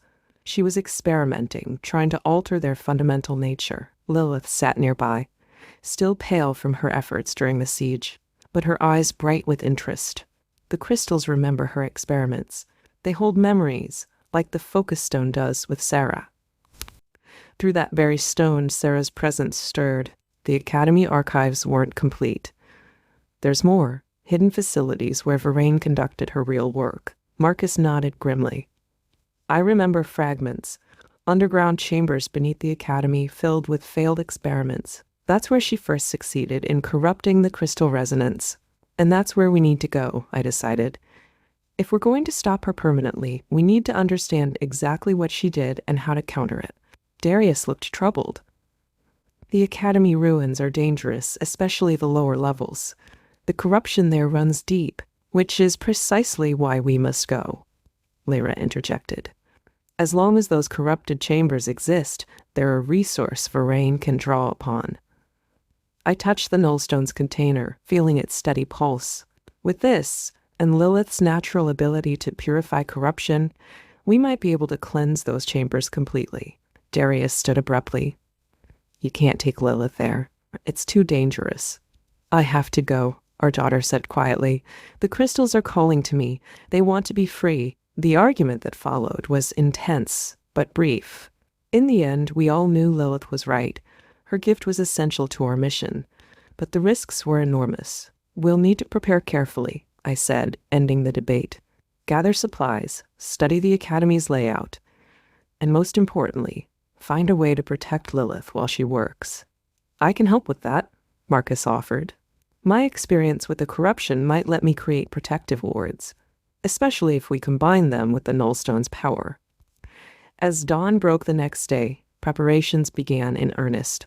The library became our command center, with maps of the academy's known layout spread across tables. Sarah's memories, shared through the focus stone, helped fill in crucial details about the underground chambers. The corruption started here, Sarah indicated through my connection with the stone, highlighting a section of the lower levels. Varain's private laboratory. She claimed it was for advanced resonance studies, but she was actually experimenting with crystal mutation. Lilith traced the map with her finger, her expression distant. The crystals down there, they're in so much pain, like broken songs trying to remember their original melody. That's why we need to be extremely careful, Marcus warned. The corruption there is ancient, deeply rooted. It won't be easily purified. Working together, we developed a plan. Marcus and I would create a protective barrier using a combination of the Nullstone's power and traditional wards. Lyra would guard our retreat path, while Darius, still seeking redemption, would monitor the surface for any sign of Varain's return. The key will be maintaining a balance, I explained, demonstrating with both stones.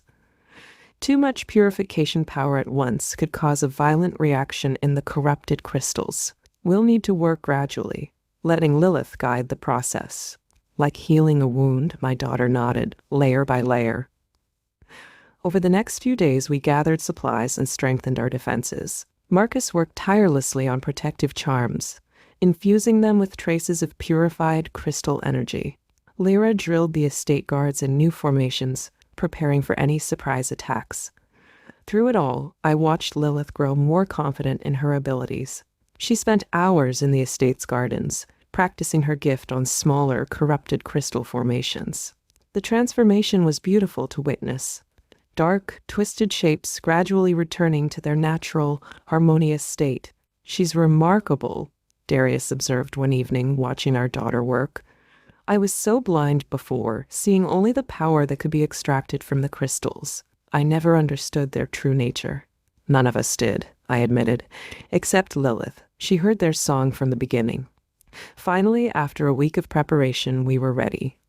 The night before our expedition, I found Lilith in her room, carefully packing a small bag. "Are you scared?" I asked. She considered the question seriously. "Not of the corrupted crystals. They can't hurt me, they want to be healed. I'm scared of Varain. Her crystal. It's different. It doesn't want to be saved." Her insight chilled me. Through the focus stones, Sarah's presence stirred uneasily. We all knew this mission wasn't just about cleansing the academies.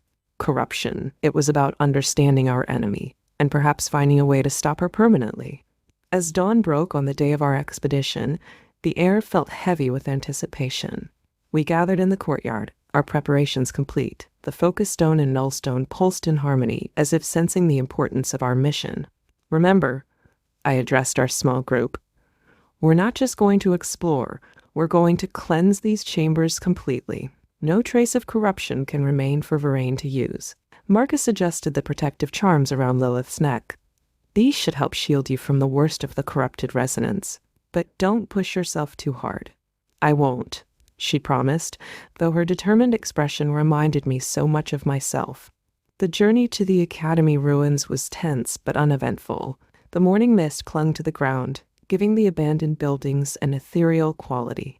Through the focus stone, Sarah guided us to a hidden entrance she remembered from her time there. "The experimental chambers are deep below," she explained.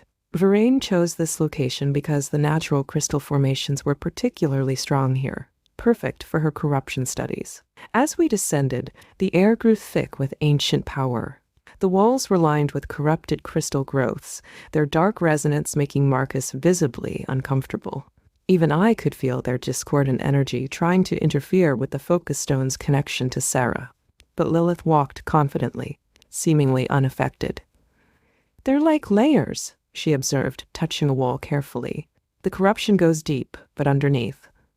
The original crystal song is still there, waiting." The deeper we went, the more evidence we found of Varain's experiments.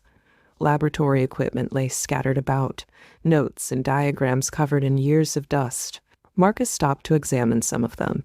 These formulas. She wasn't just trying to corrupt the crystals. She was trying to merge with them somehow, to become one with their power. That explains her pendant, I realized. It's not just a tool, it's part of her now. Lilith's gasp drew our attention. We'd reached what appeared to be the main chamber, and the sight was horrifying.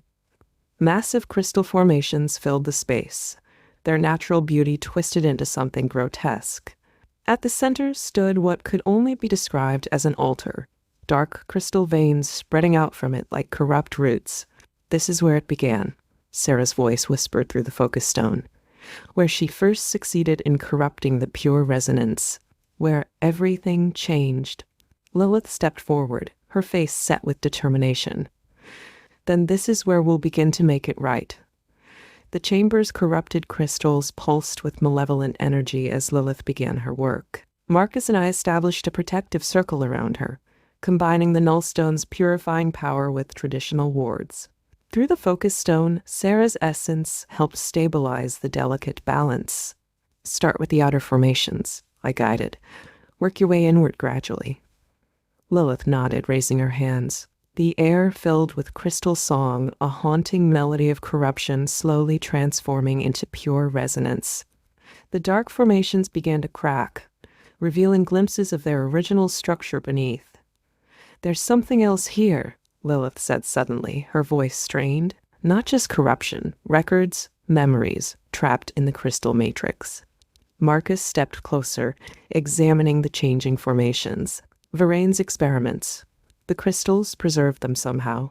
Through the focus stone, Sarah's presence surged with recognition. Of course, she wasn't just corrupting them, she was using them to store information. That's why she was so desperate to protect this place. As the purification spread, images began to form in the crystal surfaces, flickering scenes of experiments, formulas, and devastating failures. We watched in horror as the true extent of Varain's work revealed itself. She was trying to merge crystal power directly with human consciousness, Marcus realized, creating a network of corrupted minds all connected through the crystal matrix. "Like the soldiers during the siege," I said, "but this was just the beginning." Lilith swayed with effort, but her determination never wavered. The crystals want to show us more. They've been holding these memories, waiting for someone who could see them properly. The chamber's transformation continued, each purified crystal adding its voice to the growing harmony. But the strain on Lilith was becoming evident. Sweat beaded on her forehead as she worked to maintain the delicate balance between purification and preservation. "We should rest," I suggested, seeing her fatigue. But she shook her head, eyes fixed on the central altar. "Not yet. We're close to something important. Something Varaine tried to hide. The cleansing ritual began at dawn. Lilith stood at the center of the corrupted chamber, surrounded by protective wards. The focus stone and null stone pulsed in perfect harmony as I channeled their power to support my daughter's natural abilities. "Remember," Marcus cautioned, "work slowly. Let the purification spread naturally." Lilith nodded, closing her eyes in concentration. Her gift reached out to the corrupted crystals, seeking their original resonance beneath layers of darkness. The chamber filled with an otherworldly song, discordant at first, but gradually shifting toward harmony. "It's working," Sarah whispered through the focus stone. "The original matrix is responding." Hour by hour, the corruption retreated. Dark crystal formations cracked and fell away, revealing pure structures beneath. But the process was draining. Sweat beaded on Lilith's forehead as she worked to maintain the delicate balance. "We should rest," I suggested, seeing her fatigue. But she shook her head. "Not yet. There's something else here, something hidden." As the last traces of corruption faded from the altar, a hidden compartment revealed itself. Inside lay a journal, its pages filled with Varaine's earliest writings. "This is it," Marcus breathed, scanning the text. "Her original research, before the corruption took hold. These formulas, they're pure crystal theory, which means they might show us how to reverse what she's done," I realized. The chamber was now completely cleansed, its crystal formations singing with their natural resonance. Lilith swayed with exhaustion but smiled triumphantly. "The song is whole again," she murmured, before collapsing into my arms. We emerged from the academy, as sunset painted the sky in brilliant colors. The underground chambers were purified, their power restored to its original purpose. And with Varaine's journal, we finally had a chance to understand, and perhaps counter, her corrupted magic. But as we made our way home, Sarah's warning echoed through the focus stone. "She'll feel this loss. Be ready. The real battle is still to come." Chapter 14, Return to Power. Varaine's journal proved to be both illuminating and disturbing. As we studied its contents back at Ravenscroft Estate, the true scope of her ambitions became clear. "These early experiments," Marcus explained, pointing to complex crystal resonance diagrams, "they weren't just about corruption. She was trying to create a network of consciousness, using the crystals as conduits. Like what she did with the soldiers during the siege," I noted, "but on a much larger scale." Through the focus stone, Sarah's presence stirred uneasily. The Academy Council would never have approved such research. That's why she went underground, quite literally. Lilith sat nearby, fully recovered from our expedition to the Academy chambers. She traced the crystal formations illustrated in the journal with a thoughtful expression. "The crystals weren't meant to connect minds like that," she said. "They can hold memories, share feelings, but forcing them to control people, it hurts them." Darius, who had been quietly reviewing the journal's later entries, looked troubled. "I remember now. When she first approached me, Varaine spoke of unity, a world where crystal power would bind humanity together in perfect harmony. I was fool enough to believe her. You weren't the only one," Marcus reminded him. "Many at the Academy were seduced by her vision." The journal's final pages revealed Varaine's ultimate goal, not just to control minds through corrupted crystals, but to transform herself into something beyond human. The black crystal pendant she wore wasn't just a tool. It was the first step in her metamorphosis. That's why the corruption affects her differently, I realized. She's not just using the crystals, she's becoming one with them. "And that's why she's so dangerous," Lyra added. "She's not just fighting for power anymore. She's fighting for her very existence." A knock at the library door interrupted our study. Lyra entered, her expression grave. "Riders approaching from the north," she reported. "They bear the crystal mage insignia." Not Varane's forces, Marcus observed, studying the journal. These would be from the Crystal Mage Council. They must have felt the disturbance when we cleansed the Academy chambers. I shared a look with Darius. The Council's involvement complicated matters. While they opposed Varane's corruption, they were also deeply suspicious of any unauthorized crystal manipulation. They'll want to know everything, Sarah warned through the focus stone. About Lilith's gift, the cleansing, the journal. We can't tell them everything, I decided. Not until we understand the full implications of what we've discovered. Lilith touched my arm gently. The crystals say we can trust some of them. Not all, but some.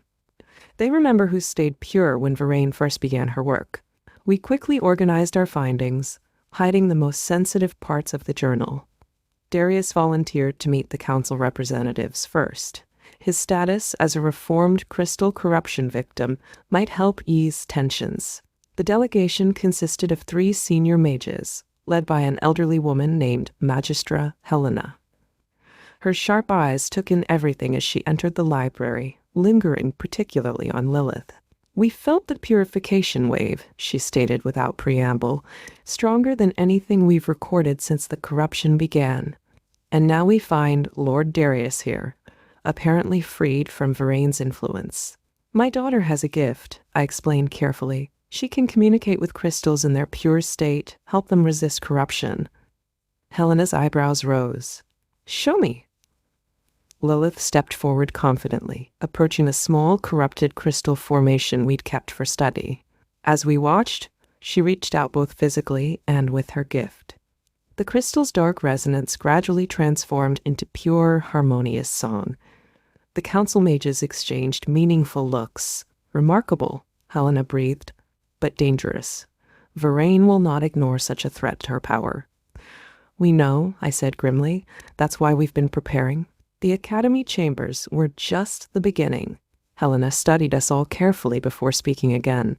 The council has been tracking Varane's movements. She's gathering forces in the Northern Territories, experimenting with new forms of corruption. What you've accomplished here, it changes everything. Will the council help us? Marcus asked. Some will, Helena replied, glancing at her companions. Others remain hesitant. But I've seen enough to know where I stand. Helena's support brought unexpected resources. Within days, council mages began arriving at Ravenscroft Estate, each bringing knowledge and artifacts that could help us understand Varane's corruption and how to fight it. The council has been collecting evidence for years, Helena explained, showing us a series of crystal recordings, tracking the spread of corruption, documenting its effects. But until now, we had no way to reverse it. Through the focus stone, Sarah helped us interpret the council's findings. The corruption isn't just spreading randomly. Look at the pattern. It's forming a network, just like in Varane's journal. A network that's almost complete, Marcus added grimly. The Northern Territories were the final piece she needed. Lilith, who had been quietly studying the crystal recordings, suddenly spoke up. She's building something bigger than an army, the crystals. They're showing me images of a ritual, something that would connect all the corrupted formations at once. The implications were staggering. If Varane succeeded in linking all her corrupted crystal networks, she could potentially control thousands of minds simultaneously. That's why she retreated north, Darius realized. The crystal formations there are ancient and powerful, perfect for amplifying her corruption. Then that's where we need to go, I decided, but this time we won't be working alone. Helena nodded approvingly. The council will provide what support we can, but be warned, not all members share my view. Some fear that stopping Varane might require destroying the crystal networks entirely. That won't be necessary, Lilith said confidently. The crystals don't want to be corrupted. They'll help us if we let them. As we began planning our northern expedition, I felt both hope and trepidation. With the council's support and our growing understanding of Varane's work, we had a real chance of stopping her. But the stakes were higher than ever. She'll be expecting us, Lyra warned, and she'll have had time to prepare. Good, I replied, touching both the focus stone and null stone, because this time, so have we. As evening fell, Helena shared more troubling news from the Council's intelligence network. Varaine has been experimenting with a new form of crystal fusion, she explained, unrolling a map marked with ominous black dots. Each point represents a major corruption node when activated together. They'll create a resonance web powerful enough to corrupt every natural crystal formation in the Northern Territories, Marcus finished, his face pale. Through the focus stone, Sarah's presence surged with alarm. The strain on the crystal matrix would be catastrophic. It could shatter the natural balance completely. Lilith, who had been quietly communing with a pure crystal formation, suddenly spoke up. The crystals are showing me something, a weakness in her plan. We gathered around as she explained. The corruption nodes, they're like chains, each one connected to the next.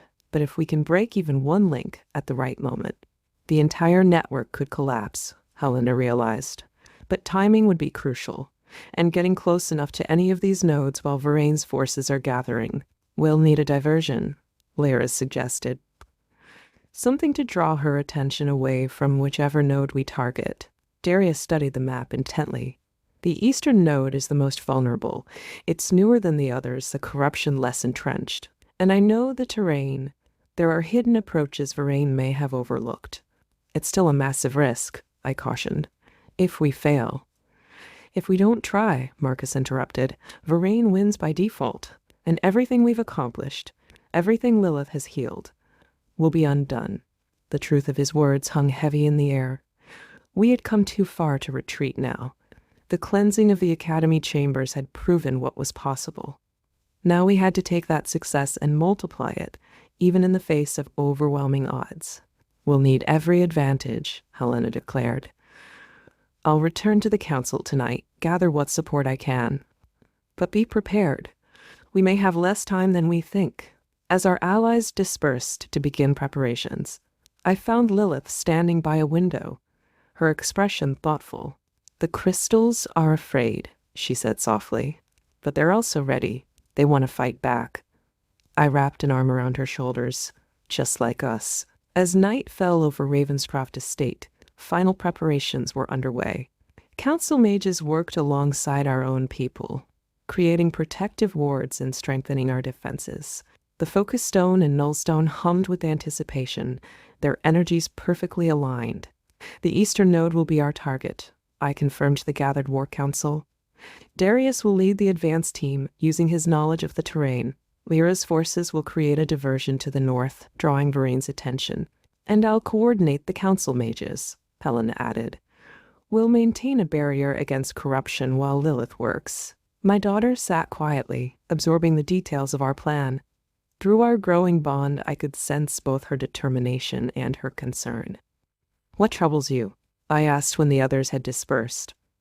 The crystals are showing me possibilities, she replied.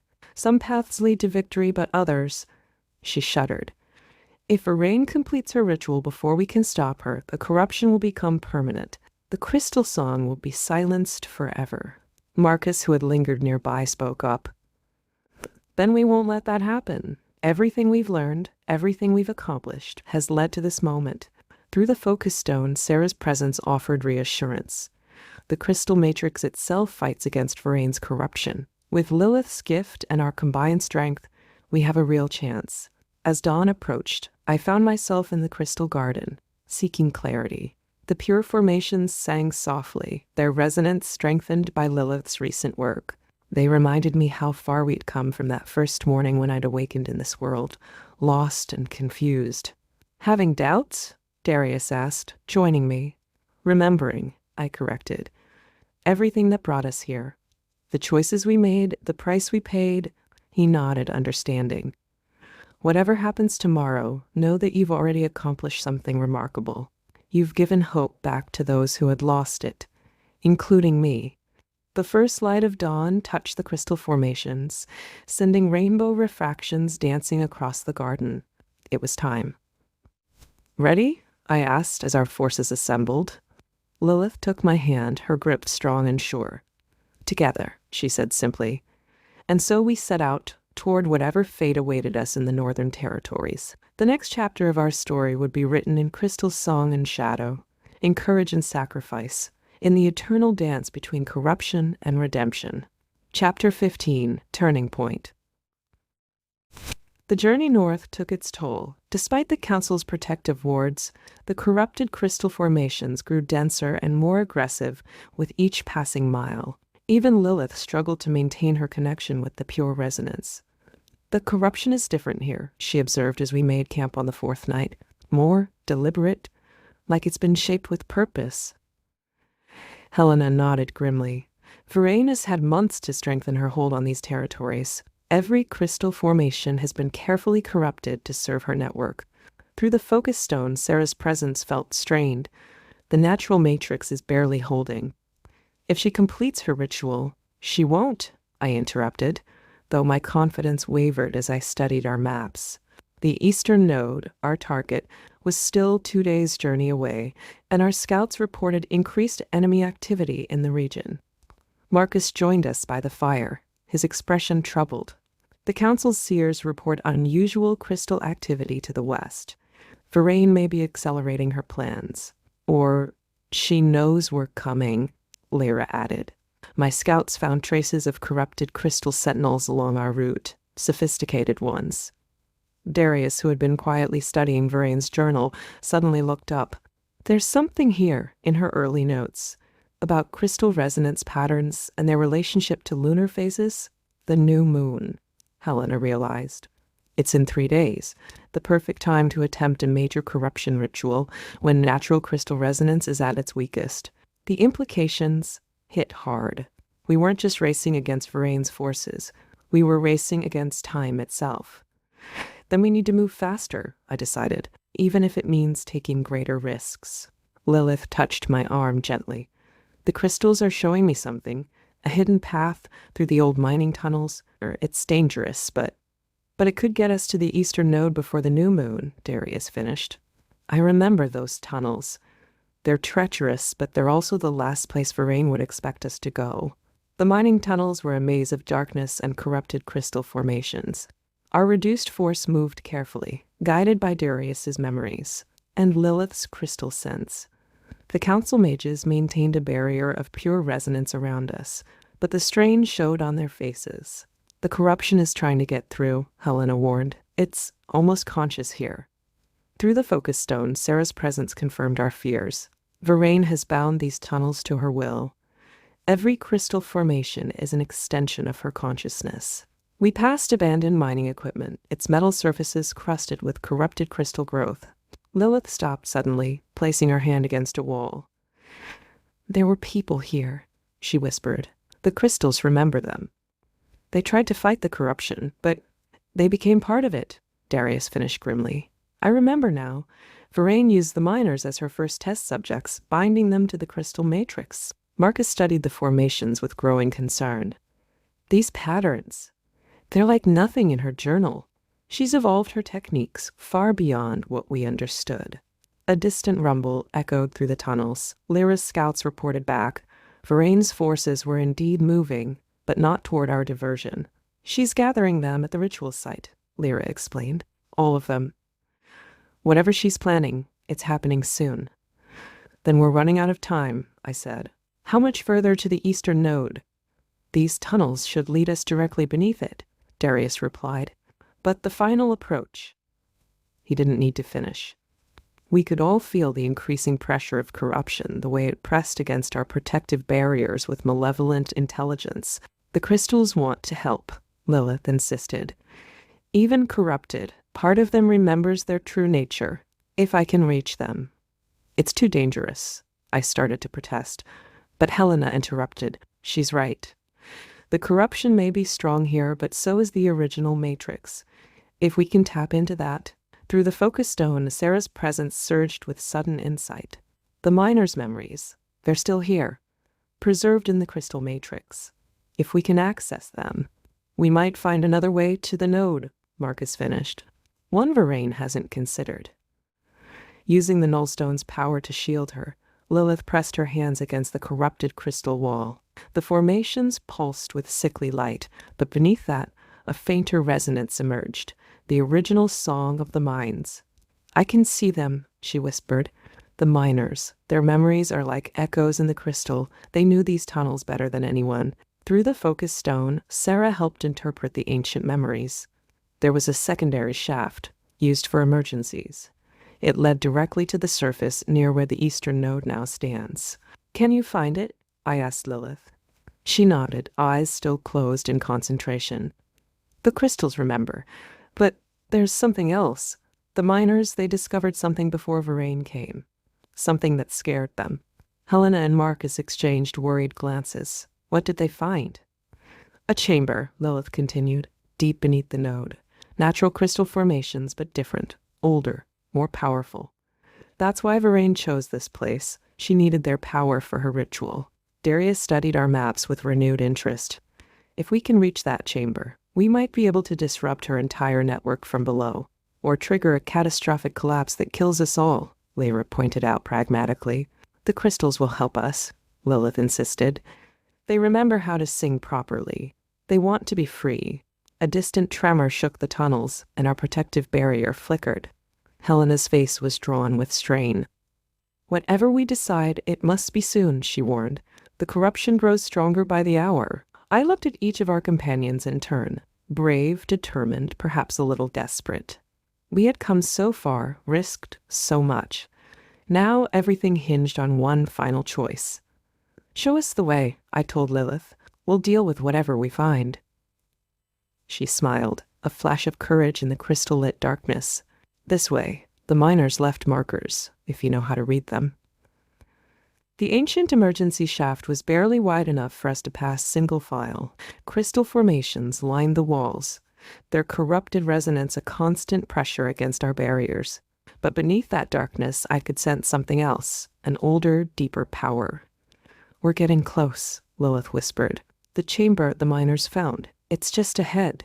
Helena's voice was strained. "The corruption is different here, almost hesitant." "Because it can't fully penetrate," Sarah explained through the focus stone. "The ancient crystals resist Varain's influence naturally." The tunnel opened suddenly into a vast chamber that took our breath away. Massive crystal columns rose from floor to ceiling, their surfaces etched with patterns I'd never seen before. Despite the corruption creeping along the edges, their cores remained pure, pulsing with internal light. "This is what the miners found," Darius breathed. "No wonder Varain wanted this place." Marcus approached one of the columns carefully. "These markings, they're not just decorative. They're some kind of crystal script, far older than anything in our records." Lilith moved to the center of the chamber, her expression distant as she communed with the ancient formations. "They're telling me their story. This place. It was a nexus where the first crystal mages learned to sing with the earth itself. And now Varain's using that power to fuel her corruption," Helena said grimly. "The eastern node draws directly from this chamber's energy." Another tremor shook the cavern, stronger than before. Through the focus stone, Sarah's presence surged with alarm. "The ritual, she's starting early. The corruption is accelerating. Then we have no choice," I decided. "Lilith, can you reach these ancient crystals? Use their power to disrupt the node above?" She nodded slowly. "But I'll need help, all of you. The song is complex, and fighting the corruption will take everything we have." As we formed a circle around her, I felt the weight of the moment. Everything we'd done, everything we'd learned, had led us here. In this ancient chamber, beneath the corrupted earth, we would either turn the tide or lose everything. "Together," I said, taking Lilith's hand. The crystal song began. The ancient crystal song filled the chamber, a harmony of voices and pure resonance that fought against Varain's corruption. Lilith stood at the center, channeling power through the nullstone, while Helena and the council mages maintained our protective barrier. "The node above is responding," Marcus called out. "The corruption patterns are destabilizing." Through the focus stone, Sarah guided our efforts. "Focus on the central columns. Their original resonance is still intact. Use it to amplify Lilith's power." But Varain wasn't going to let go easily. Dark energy poured down from above, trying to overwhelm our circle. The corrupted crystals along the chamber walls pulsed with malevolent purpose. "She knows we're here," Darius warned. "The entire network is reacting." Lilith's voice rose above the chaos, singing in the ancient crystal language she learned from the formations. The massive columns began to pulse in response, their internal light growing stronger. "The original matrix," Helena gasped. "It's awakening." The chamber trembled as two powers clashed, Varaine's corruption against the ancient crystal song. Through our joined hands, I could feel Lilith drawing strength from all of us, weaving our energies into something greater. "Look!" Lyra pointed upward. Through cracks in the ceiling, we could see the eastern node's corrupted light flickering, weakening. But victory came at a cost. The strain on Lilith was enormous, and even with our combined strength, I could feel her faltering. "Hold on," I urged, pouring everything I had into supporting her. "We're almost there." In that moment of crisis, something extraordinary happened. The ancient crystal columns, responding to Lilith's song, began to sing on their own. Their pure resonance filled the chamber, pushing back the corruption not with force, but with harmony.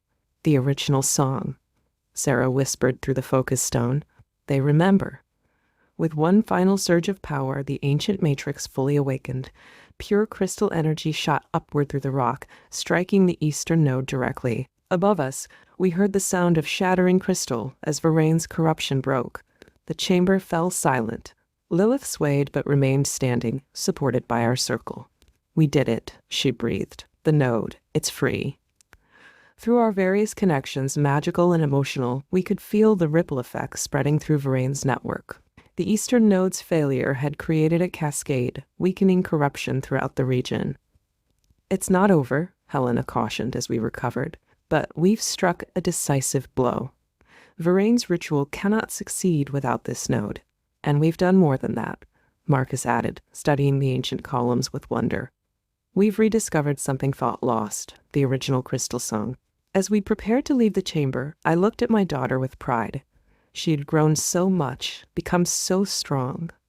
Whatever challenges lay ahead, I knew we would face them together. "Ready?" I asked. Lilith nodded, her eyes bright with purpose. "Ready. The crystals say this is just the beginning." Chapter 16. The storm breaks. The destruction of the eastern node sent shockwaves through Varaine's network.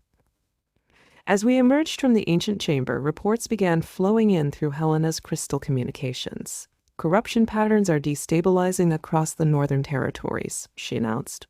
"The network is fragmenting." But our victory had come at a price. Varaine's response was swift and terrible.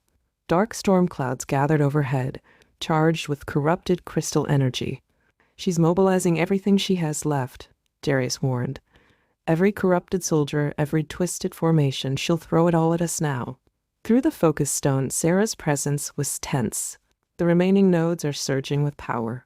She's trying to compensate for the loss, forcing them to channel more energy than they can safely handle. Lilith, still recovering from the strain of awakening the ancient matrix, touched a nearby crystal formation. "They're screaming," she whispered. "The corrupted crystals, she's hurting them, pushing them beyond their limits." Our defensive position around the eastern node was strong, but Varaine's forces approached from multiple directions. Lyra's scouts reported massive troop movements, all converging on our location. "She knows she can't complete the ritual without this node," Marcus explained, "but she might try to destroy it completely rather than let us hold it. Then we defend it," I decided. "Helena, can the council mages maintain a barrier around the node?" She nodded grimly. "For a time. But if she commits all her remaining power to the assault—" "We'll have help," Lilith interrupted. "The ancient chamber below, its power is still awakening. The original matrix is spreading, strengthening the pure crystals in the area." As if to confirm her words, we could see veins of clear, uncorrupted crystal beginning to emerge through the ground around us, their song a counterpoint to the approaching storm. "Then we make our stand here," I declared, "where the old power meets the new." The storm intensified as Varaine's forces approached. Corrupted crystal formations erupted from the ground, their dark energy clashing with the pure resonance emanating from the ancient chamber below.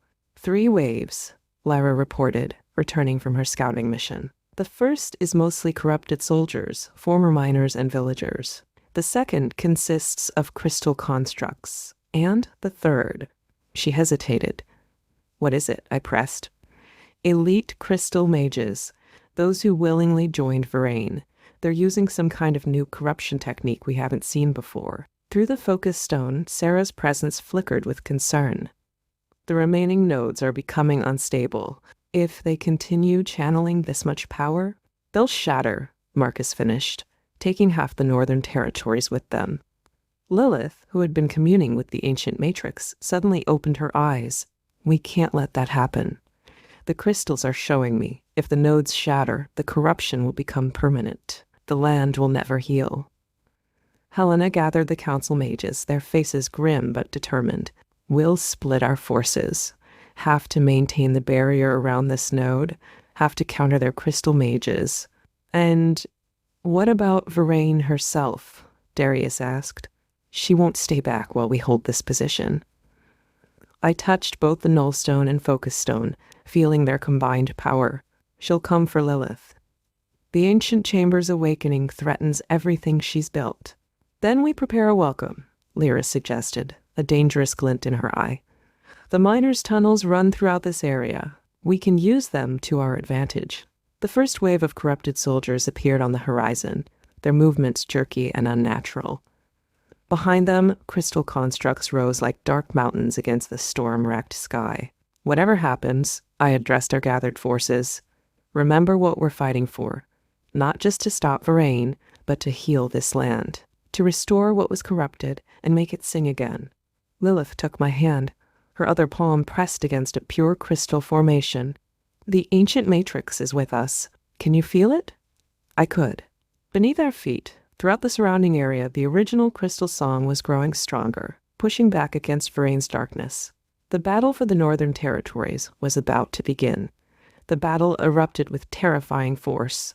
The first wave of corrupted soldiers crashed against our defenses, their crystallized bodies shattering against the pure resonance barrier. But for each one that fell, 2 more took their place. Hold the line, Helena commanded as council mages reinforced the shields. Don't let them reach the node. Through the focus stone, Sarah helped coordinate our defense, identifying weak points before they could form. But the strain on our forces was immense. The crystal constructs are moving into position, Lyra warned. They're different from before, more organized. She was right. The massive crystalline beings moved with disturbing precision, forming patterns that seemed designed to disrupt our defensive resonance. Varain's controlling them directly now, Marcus realized. She's learned from our previous encounters. Lilith, working with a group of pure crystal formations, suddenly tensed. Something's wrong. The corruption, it's changing. We watched in horror as the fallen corrupted soldiers began to merge, their shattered forms combining into larger, more dangerous configurations. The crystal constructs pulsed with dark energy, feeding the transformation. She's adapting, Darius growled, using our defenses against us. But we had our own surprises. The ancient matrix beneath our feet continued to spread, pure crystal veins emerging to strengthen our position. When the second wave hit, they found our defenses had evolved as well. Now, I commanded, and Lilith began a new song, one that resonated with the ancient chamber below. The pure crystals responded, their song harmonizing with our barriers in ways Varain couldn't have predicted. The third wave is approaching, Helena warned, her elite mages. Before she could finish, a massive surge of corrupted energy tore through the storm clouds above. At its center, a familiar figure descended. Varain, I breathed. She had changed since our last encounter. Her body was now half-crystallized, corrupted formations growing from her flesh like armor. Her eyes blazed with dark power. You've ruined everything, her voice echoed across the battlefield. But what you've awakened, I can use that too. Varain descended onto the battlefield, her corrupted crystal armor pulsing with dark energy. The elite mages moved to flank her, their combined power creating distortions in the very air around them. The ancient matrix, she called out, her voice unnaturally resonant. Did you think you were the first to discover it? I've spent years studying its secrets. She thrust her crystallized arm toward the ground, and the corruption began to seep into the pure crystal veins we'd established. But something unexpected happened. The ancient resonance didn't yield. The original song is stronger than your corruption, Lilith declared, stepping forward. These crystals remember who they truly are. Through the focus stone, Sarah's presence surged with sudden understanding. The ancient chamber, it's not just powering our defenses. It's teaching the crystals how to resist. Varane's face contorted with rage. Her elite mages launched a coordinated attack, their corrupted energy crashing against our barriers. Helena and the council mages strained to hold the line. "Darius," I called out, "the tunnels now." On cue, carefully placed charges detonated throughout the old mining network beneath Varane's forces. The ground collapsed under several of her crystal constructs, disrupting their formation. "You've learned nothing," Varane snarled. "The corruption adapts. It grows stronger," but I could see the strain in her partially crystallized form. The loss of the eastern node had weakened her more than she wanted to admit. "No," I countered. "You're the one who never learned." The crystals were never meant to be controlled, only harmonized with. As if in response, the ancient matrix pulsed with renewed power. Pure crystal formations erupted around us, their song merging with Lilith's voice in a symphony of uncorrupted resonance. The battle reached its crescendo, darkness against light, corruption against purity. And in the center of it all, two forces of nature prepared to clash. Varane launched herself at our position, her corrupted crystal armor clashing against our pure resonance barrier. The impact sent shockwaves across the battlefield, destabilizing both sides' formations. "The ancient matrix responds to harmony, not force," Lilith called out, her voice carrying the power of the original song. "You never understood that." Through the focus stone, Sarah helped us coordinate a complex defense. Pure crystal formations rose to meet Varane's attacks, not fighting against her corruption, but transforming it, returning it to its original state. "Impossible," Varane snarled as her elite mages began to falter. "The corruption cannot be reversed," but we could all see it happening. Where the ancient matrix's power touched corrupted crystals, they began to remember their true nature. The dark energy that had twisted them for so long started to fade. It was never about control, I told her, stepping forward with the nullstone raised. The crystals are living things. They need to be free to sing their own song. Varane's partially crystallized form began to crack as the ancient resonance worked its way through her defenses. Her elite mages, seeing their leader weakening, started to retreat. "No," she screamed, drawing on the remaining node's power in desperation. "I won't let everything I've built be destroyed." But that final surge of power proved too much. The corrupted crystals growing from her body shattered, unable to contain the massive energy she was channeling. The backlash rippled through her entire network. "The nodes," Helena warned, "they're collapsing." Lilith acted instantly, directing the ancient matrix's power upward. Pure crystal veins shot into the sky, intercepting the cascade of corrupted energy before it could devastate the northern territories.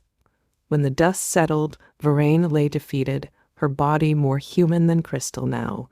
The storm clouds above dissipated, revealing a sky clearer than we'd seen in months. "It's over," Darius said quietly, helping me to my feet. But Lilith shook her head, still connected to the ancient matrix. "Not over," she corrected. "Beginning. The crystals remember now. They'll help us heal the land." Looking across the battlefield, I could see she was right. Pure crystal formations were already emerging through the corrupted ground, their song echoing with promise and renewal. The storm had broken, but the real work of restoration was just beginning. Chapter 17, Final Confrontation. The aftermath of Varane's defeat left us little time to rest. While her corrupted network had been broken, Darius was making his final move against the estate. "His forces are gathering at the western border," Lyra reported, her scouts having just returned. "He's brought mercenaries, lots of them." Through the focus stone, Sarah's presence was troubled. "The timing isn't coincidental. He waited until after we dealt with Varane, knowing we'd be weakened. But he doesn't know about the ancient matrix," Lilith pointed out, her hand resting on a newly emerged pure crystal formation. "The land itself is helping us heal." Helena studied our defensive positions with a critical eye. "Our forces are stretched thin. The council mages need time to recover after the battle with Varain. And Darius knows it, Marcus added grimly. His spies would have reported everything. I touched the nullstone, feeling its connection to the pure crystals that now dotted our territory. Then we use what he doesn't expect. Lilith, can you show them? My daughter nodded, moving to the center of our war room. Using the ancient matrix's power, she created a crystalline map of the estate, showing how the pure formations had spread throughout our lands. The original song is establishing new patterns, she explained. Natural defenses that Darius won't understand. But will it be enough?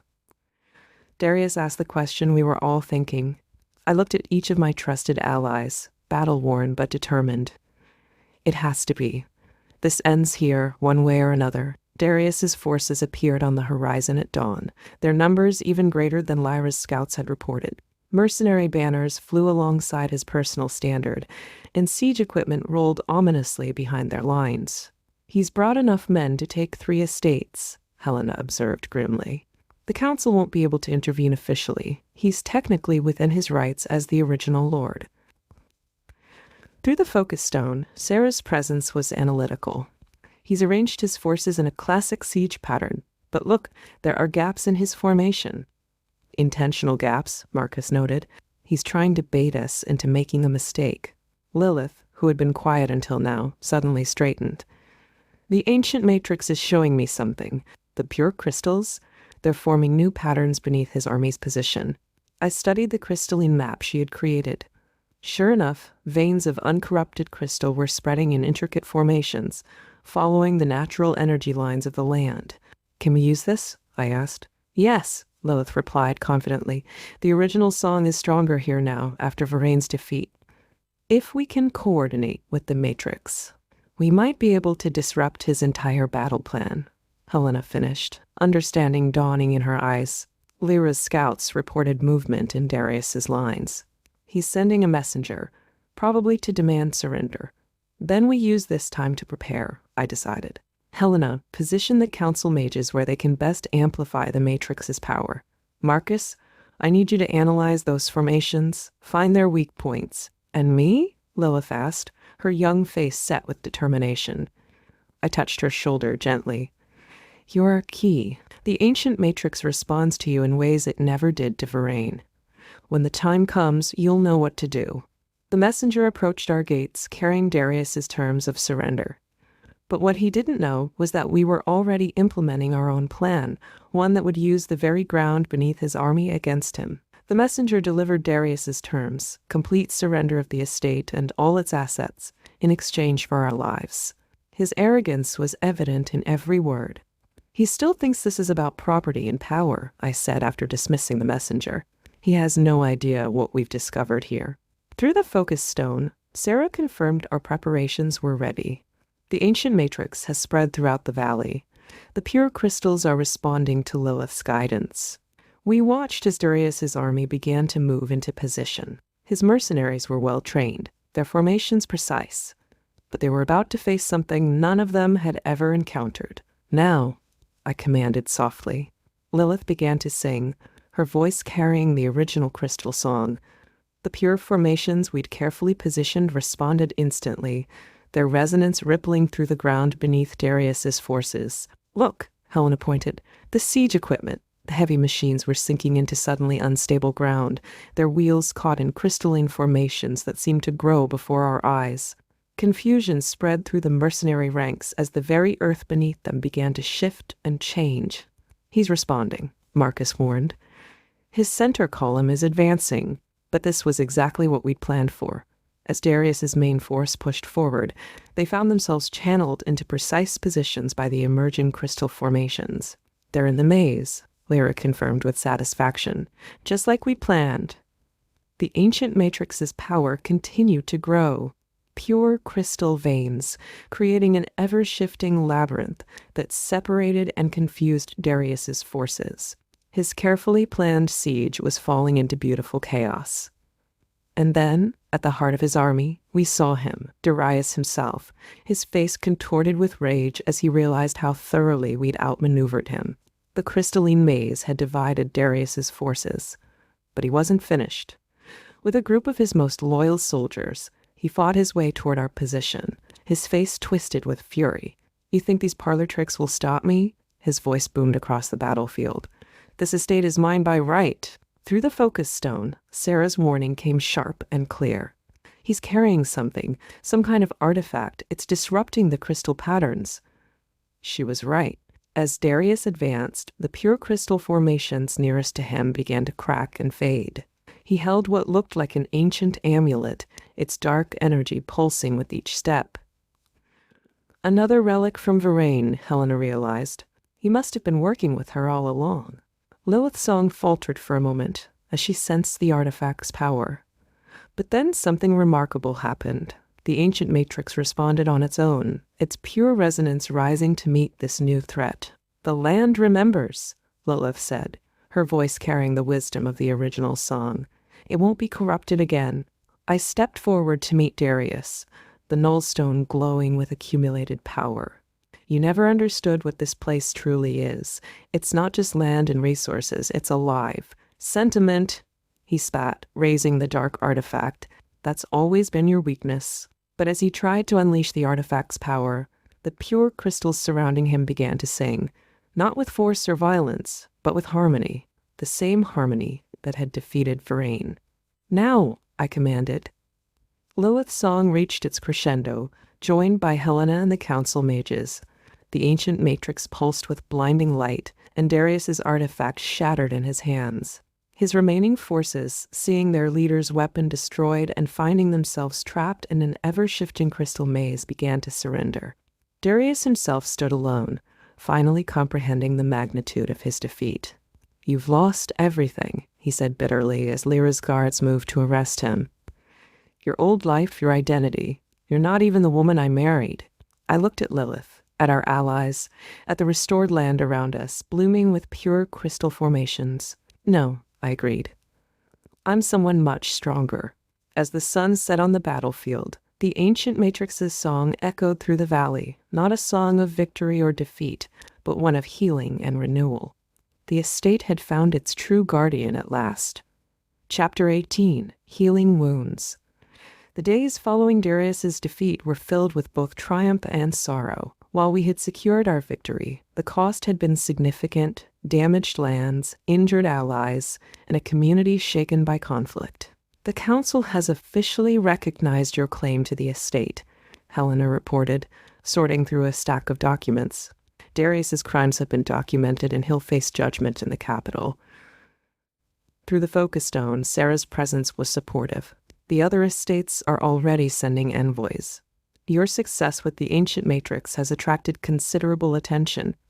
I stood at the window of my study, watching workers clear debris from the battlefield. Pure crystal formations continued to emerge, their song helping to heal the scarred earth. "Mother," Lilith called softly from the doorway, "the village elders are asking about their homes. Many were damaged during the fighting."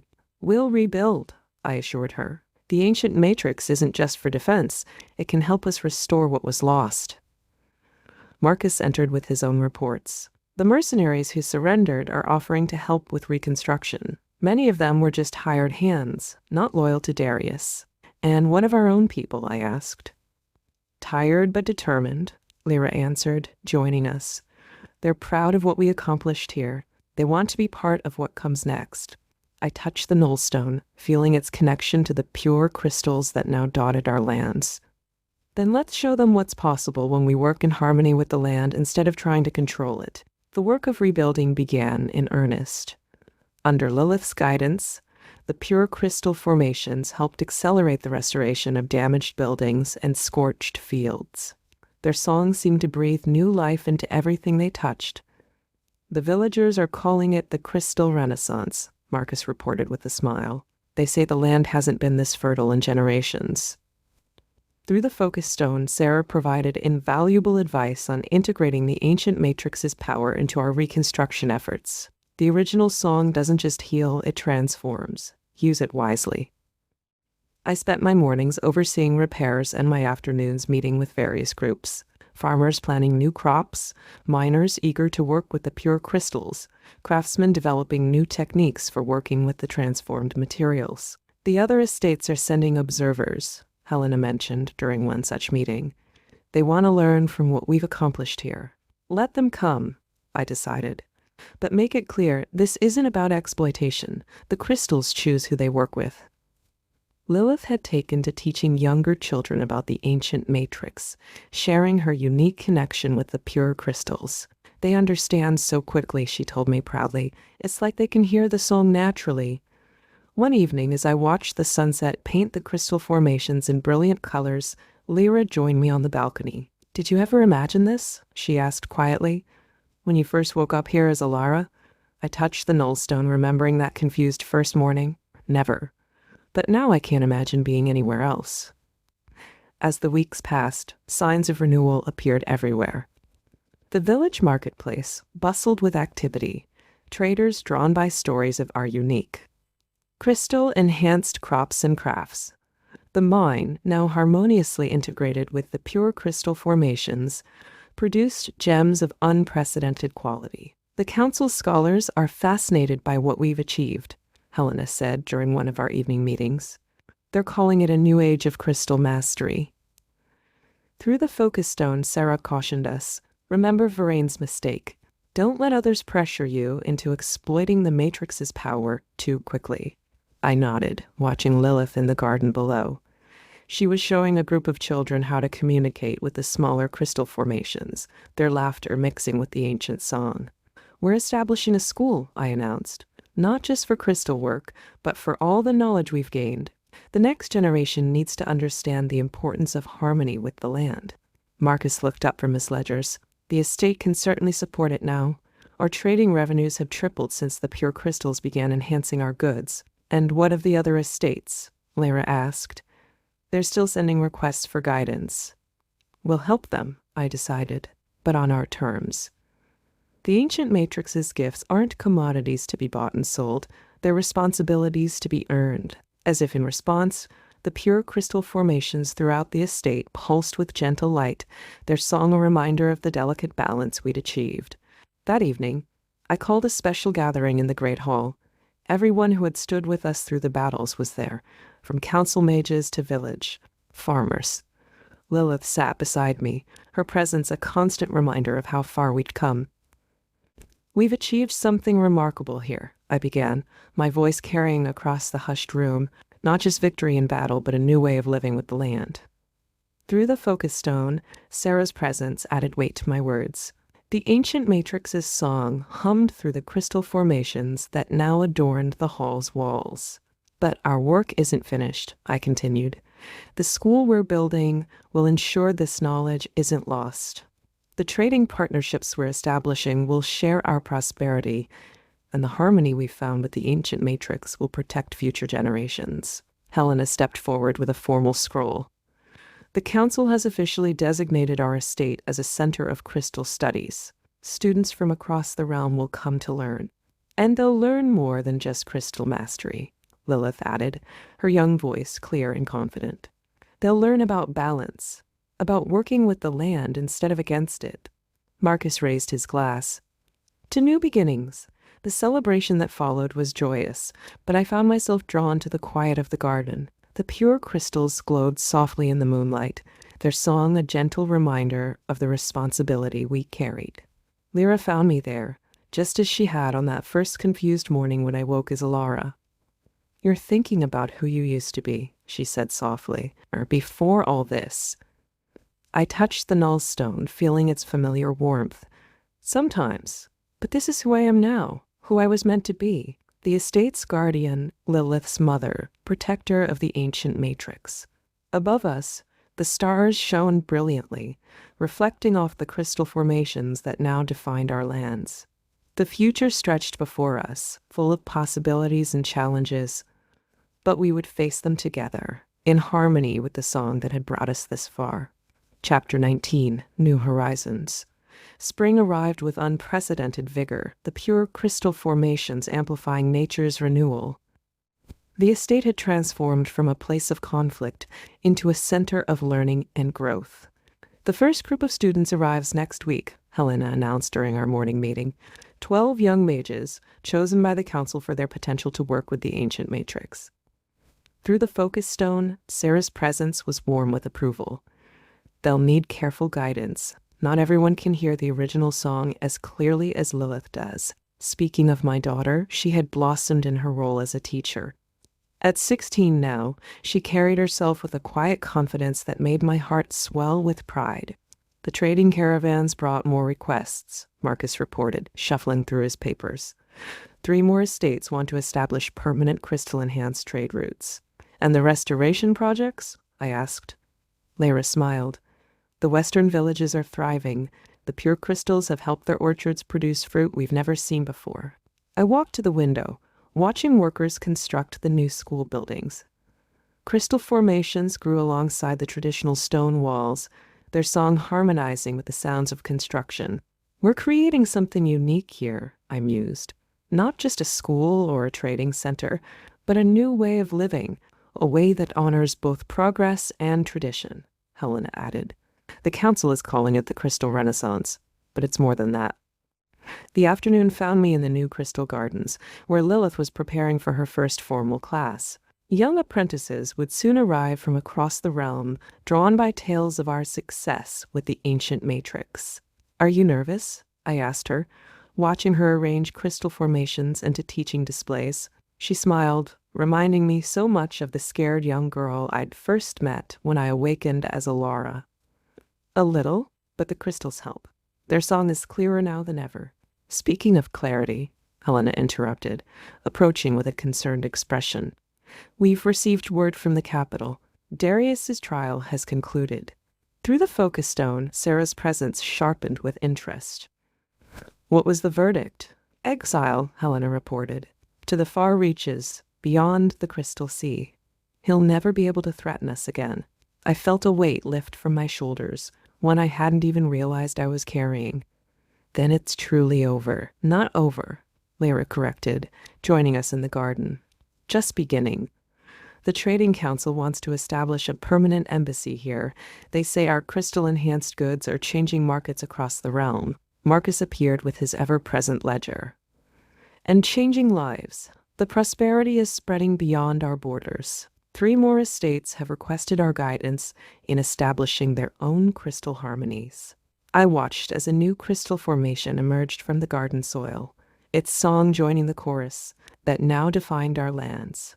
We'll help them, but carefully. The ancient matrix's gifts must be earned through understanding, not seized through ambition. The first group of students arrived on a bright morning, their faces a mixture of awe and nervousness, as they took in the crystal formations that decorated our grounds. They're so young, I whispered to Helen as we watched them file into the courtyard. About the same age Lilith was when you first arrived, she reminded me with a knowing smile. Through the focus stone, Sarah offered guidance. Remember, each student will connect with the matrix differently. Some may excel at healing, others at growth or communication. The students gathered in the new crystal garden, where Lilith waited to begin their first lesson. My heart swelled with pride as she addressed them, her voice clear and confident. The ancient matrix isn't just about power, she explained, gesturing to the formations around them. It's about understanding, about listening to the song that's always been here. Marcus appeared at my side with his latest reports. The crystal-enhanced harvests have exceeded all expectations. 3 more villages have requested our agricultural guidance. And the trading routes? I asked. Secure and prospering, Lyra confirmed. The Crystal Sea merchants are particularly interested in establishing permanent relations. I touched the null stone, feeling its familiar warmth.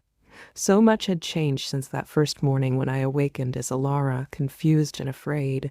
Now, watching these young students begin their own journeys, I felt a deep sense of purpose. As evening fell, I found myself in my private study, reviewing the day's events. The crystal formations cast a soft, pulsing light across my desk, where maps and letters from distant estates lay scattered. You've barely rested all day, Lyra chided gently, bringing in a tray of tea. There's so much to do, I replied, but accepted the steaming cup gratefully. Every day brings new opportunities, new responsibilities. Through the focus stone, Sarah's voice was thoughtful. You've created something unprecedented here. A place where the ancient matrix's power serves life and growth, not dominion. A knock at the door revealed Helena with the latest council reports.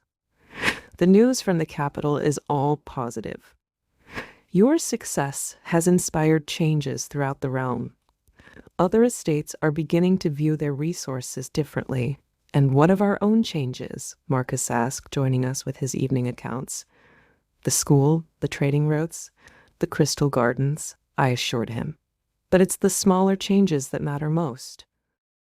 As if to illustrate my point, Lilith appeared in the doorway, her face glowing with excitement. Mother, you should see what the students accomplished today. 2 of them actually heard the original song. I followed her to the garden, where the evening air resonated with crystal harmonies. The new students were gathered around a formation, their faces rapt with wonder as they learned to listen to its song. Looking at them, I remembered my own journey. From that first confused awakening as Elara to now. The nullstone warmed against my chest, a reminder of how far we'd come. You know, Lyra said softly, standing beside me, when you first arrived, you asked if you could ever belong here. I smiled, watching Lilith guide her students through their first attempts at crystal communication. The estate around us hummed with life and purpose, the ancient matrix's song woven into every aspect of our existence. I don't just belong here, I replied. This is home, and we're only beginning to discover what's possible. Above us, the first stars appeared in the deepening twilight, their light reflecting off countless crystal formations that dotted our lands. The future stretched before us, bright with promise and possibility. The autumn festival was in full swing. Crystal formations casting rainbow lights across the courtyard as villagers and students celebrated the year's successful harvest. Among the festivities, I noticed Kyle standing apart from the crowd, his expression thoughtful as he watched the dancers. You're brooding again, I said, joining him in the shadows. He smiled, but there was tension in his shoulders. Just thinking about how much has changed since I first helped you investigate that mine. Through the focus stone, Sarah's presence was amused. You mean since you tried to convince her she was being too reckless? Someone had to be the voice of reason, he defended, but his eyes held warmth when they met mine.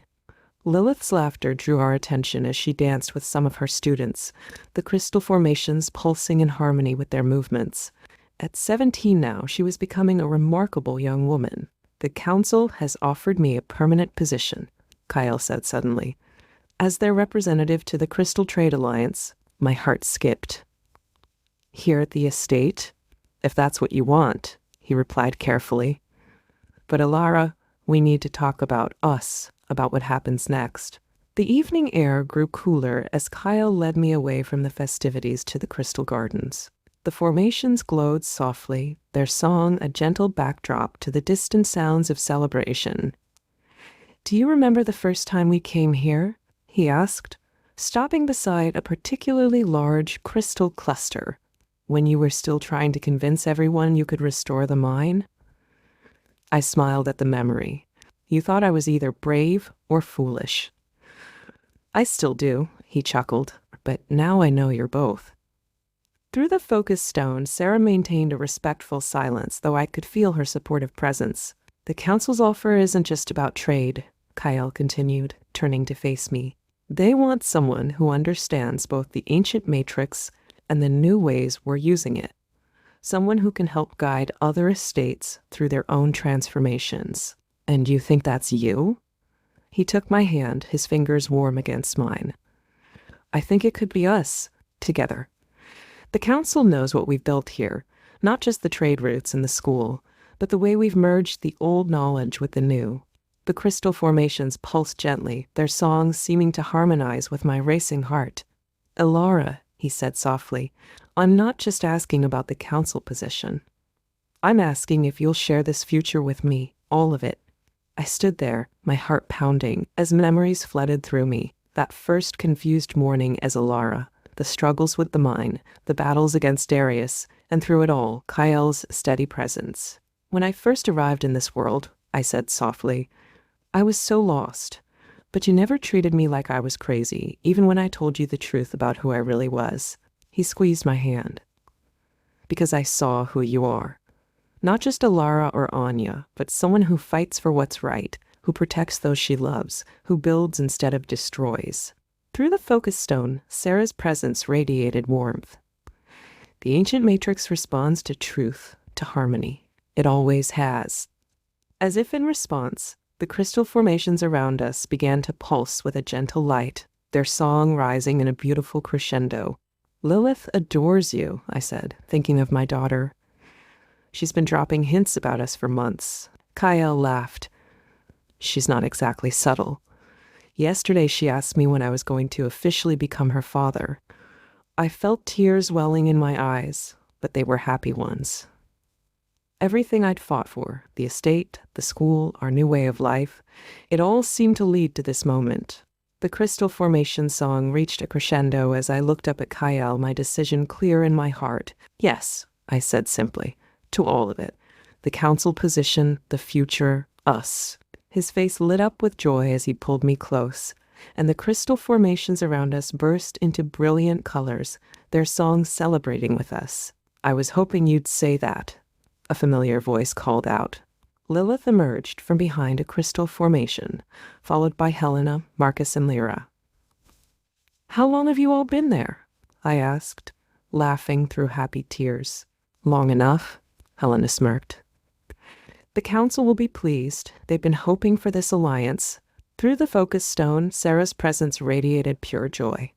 "The ancient matrix sings for unions of true hearts. Listen."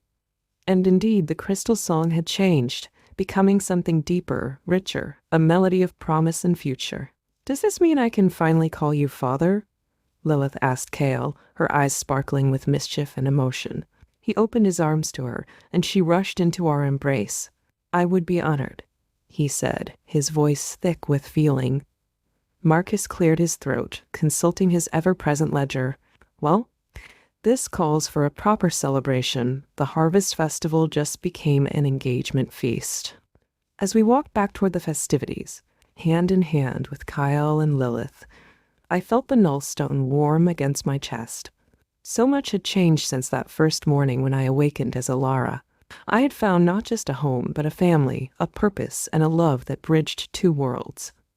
The crystal formations lit our path, their song weaving together past and future, loss and discovery, endings and beginnings. Above us, the stars shone brilliantly in the autumn sky, witnesses to this moment when all the pieces of my journey finally fell into place. "Ready?" Kyle asked softly as we approached the celebrating crowd. I squeezed his hand, feeling the warmth of Lilith's presence on my other side. More than ready. This is exactly where I'm meant to be. And together, we stepped forward into our future, the crystal song rising around us like a blessing, like a promise, like love itself made manifest in light and sound. Epilogue, a song of tomorrow, 5 years later.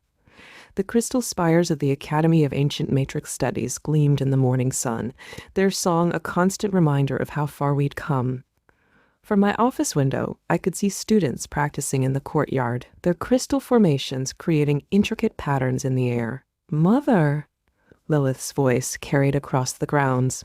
At 22, she had grown into a remarkable young woman, now the youngest member of the Crystal Council and head instructor at the Academy.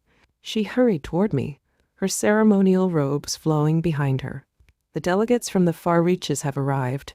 They're amazed by our crystal-enhanced agriculture." Through the focus stone, Sarah's presence was warm with pride. "Show them how we've integrated the ancient matrix with modern farming techniques." "Already done," Kyle said, entering the office and wrapping an arm around my waist. My husband of 4 years still made my heart skip when he smiled. "Marcus is giving them the full tour of the trading routes." The estate had flourished beyond our wildest dreams.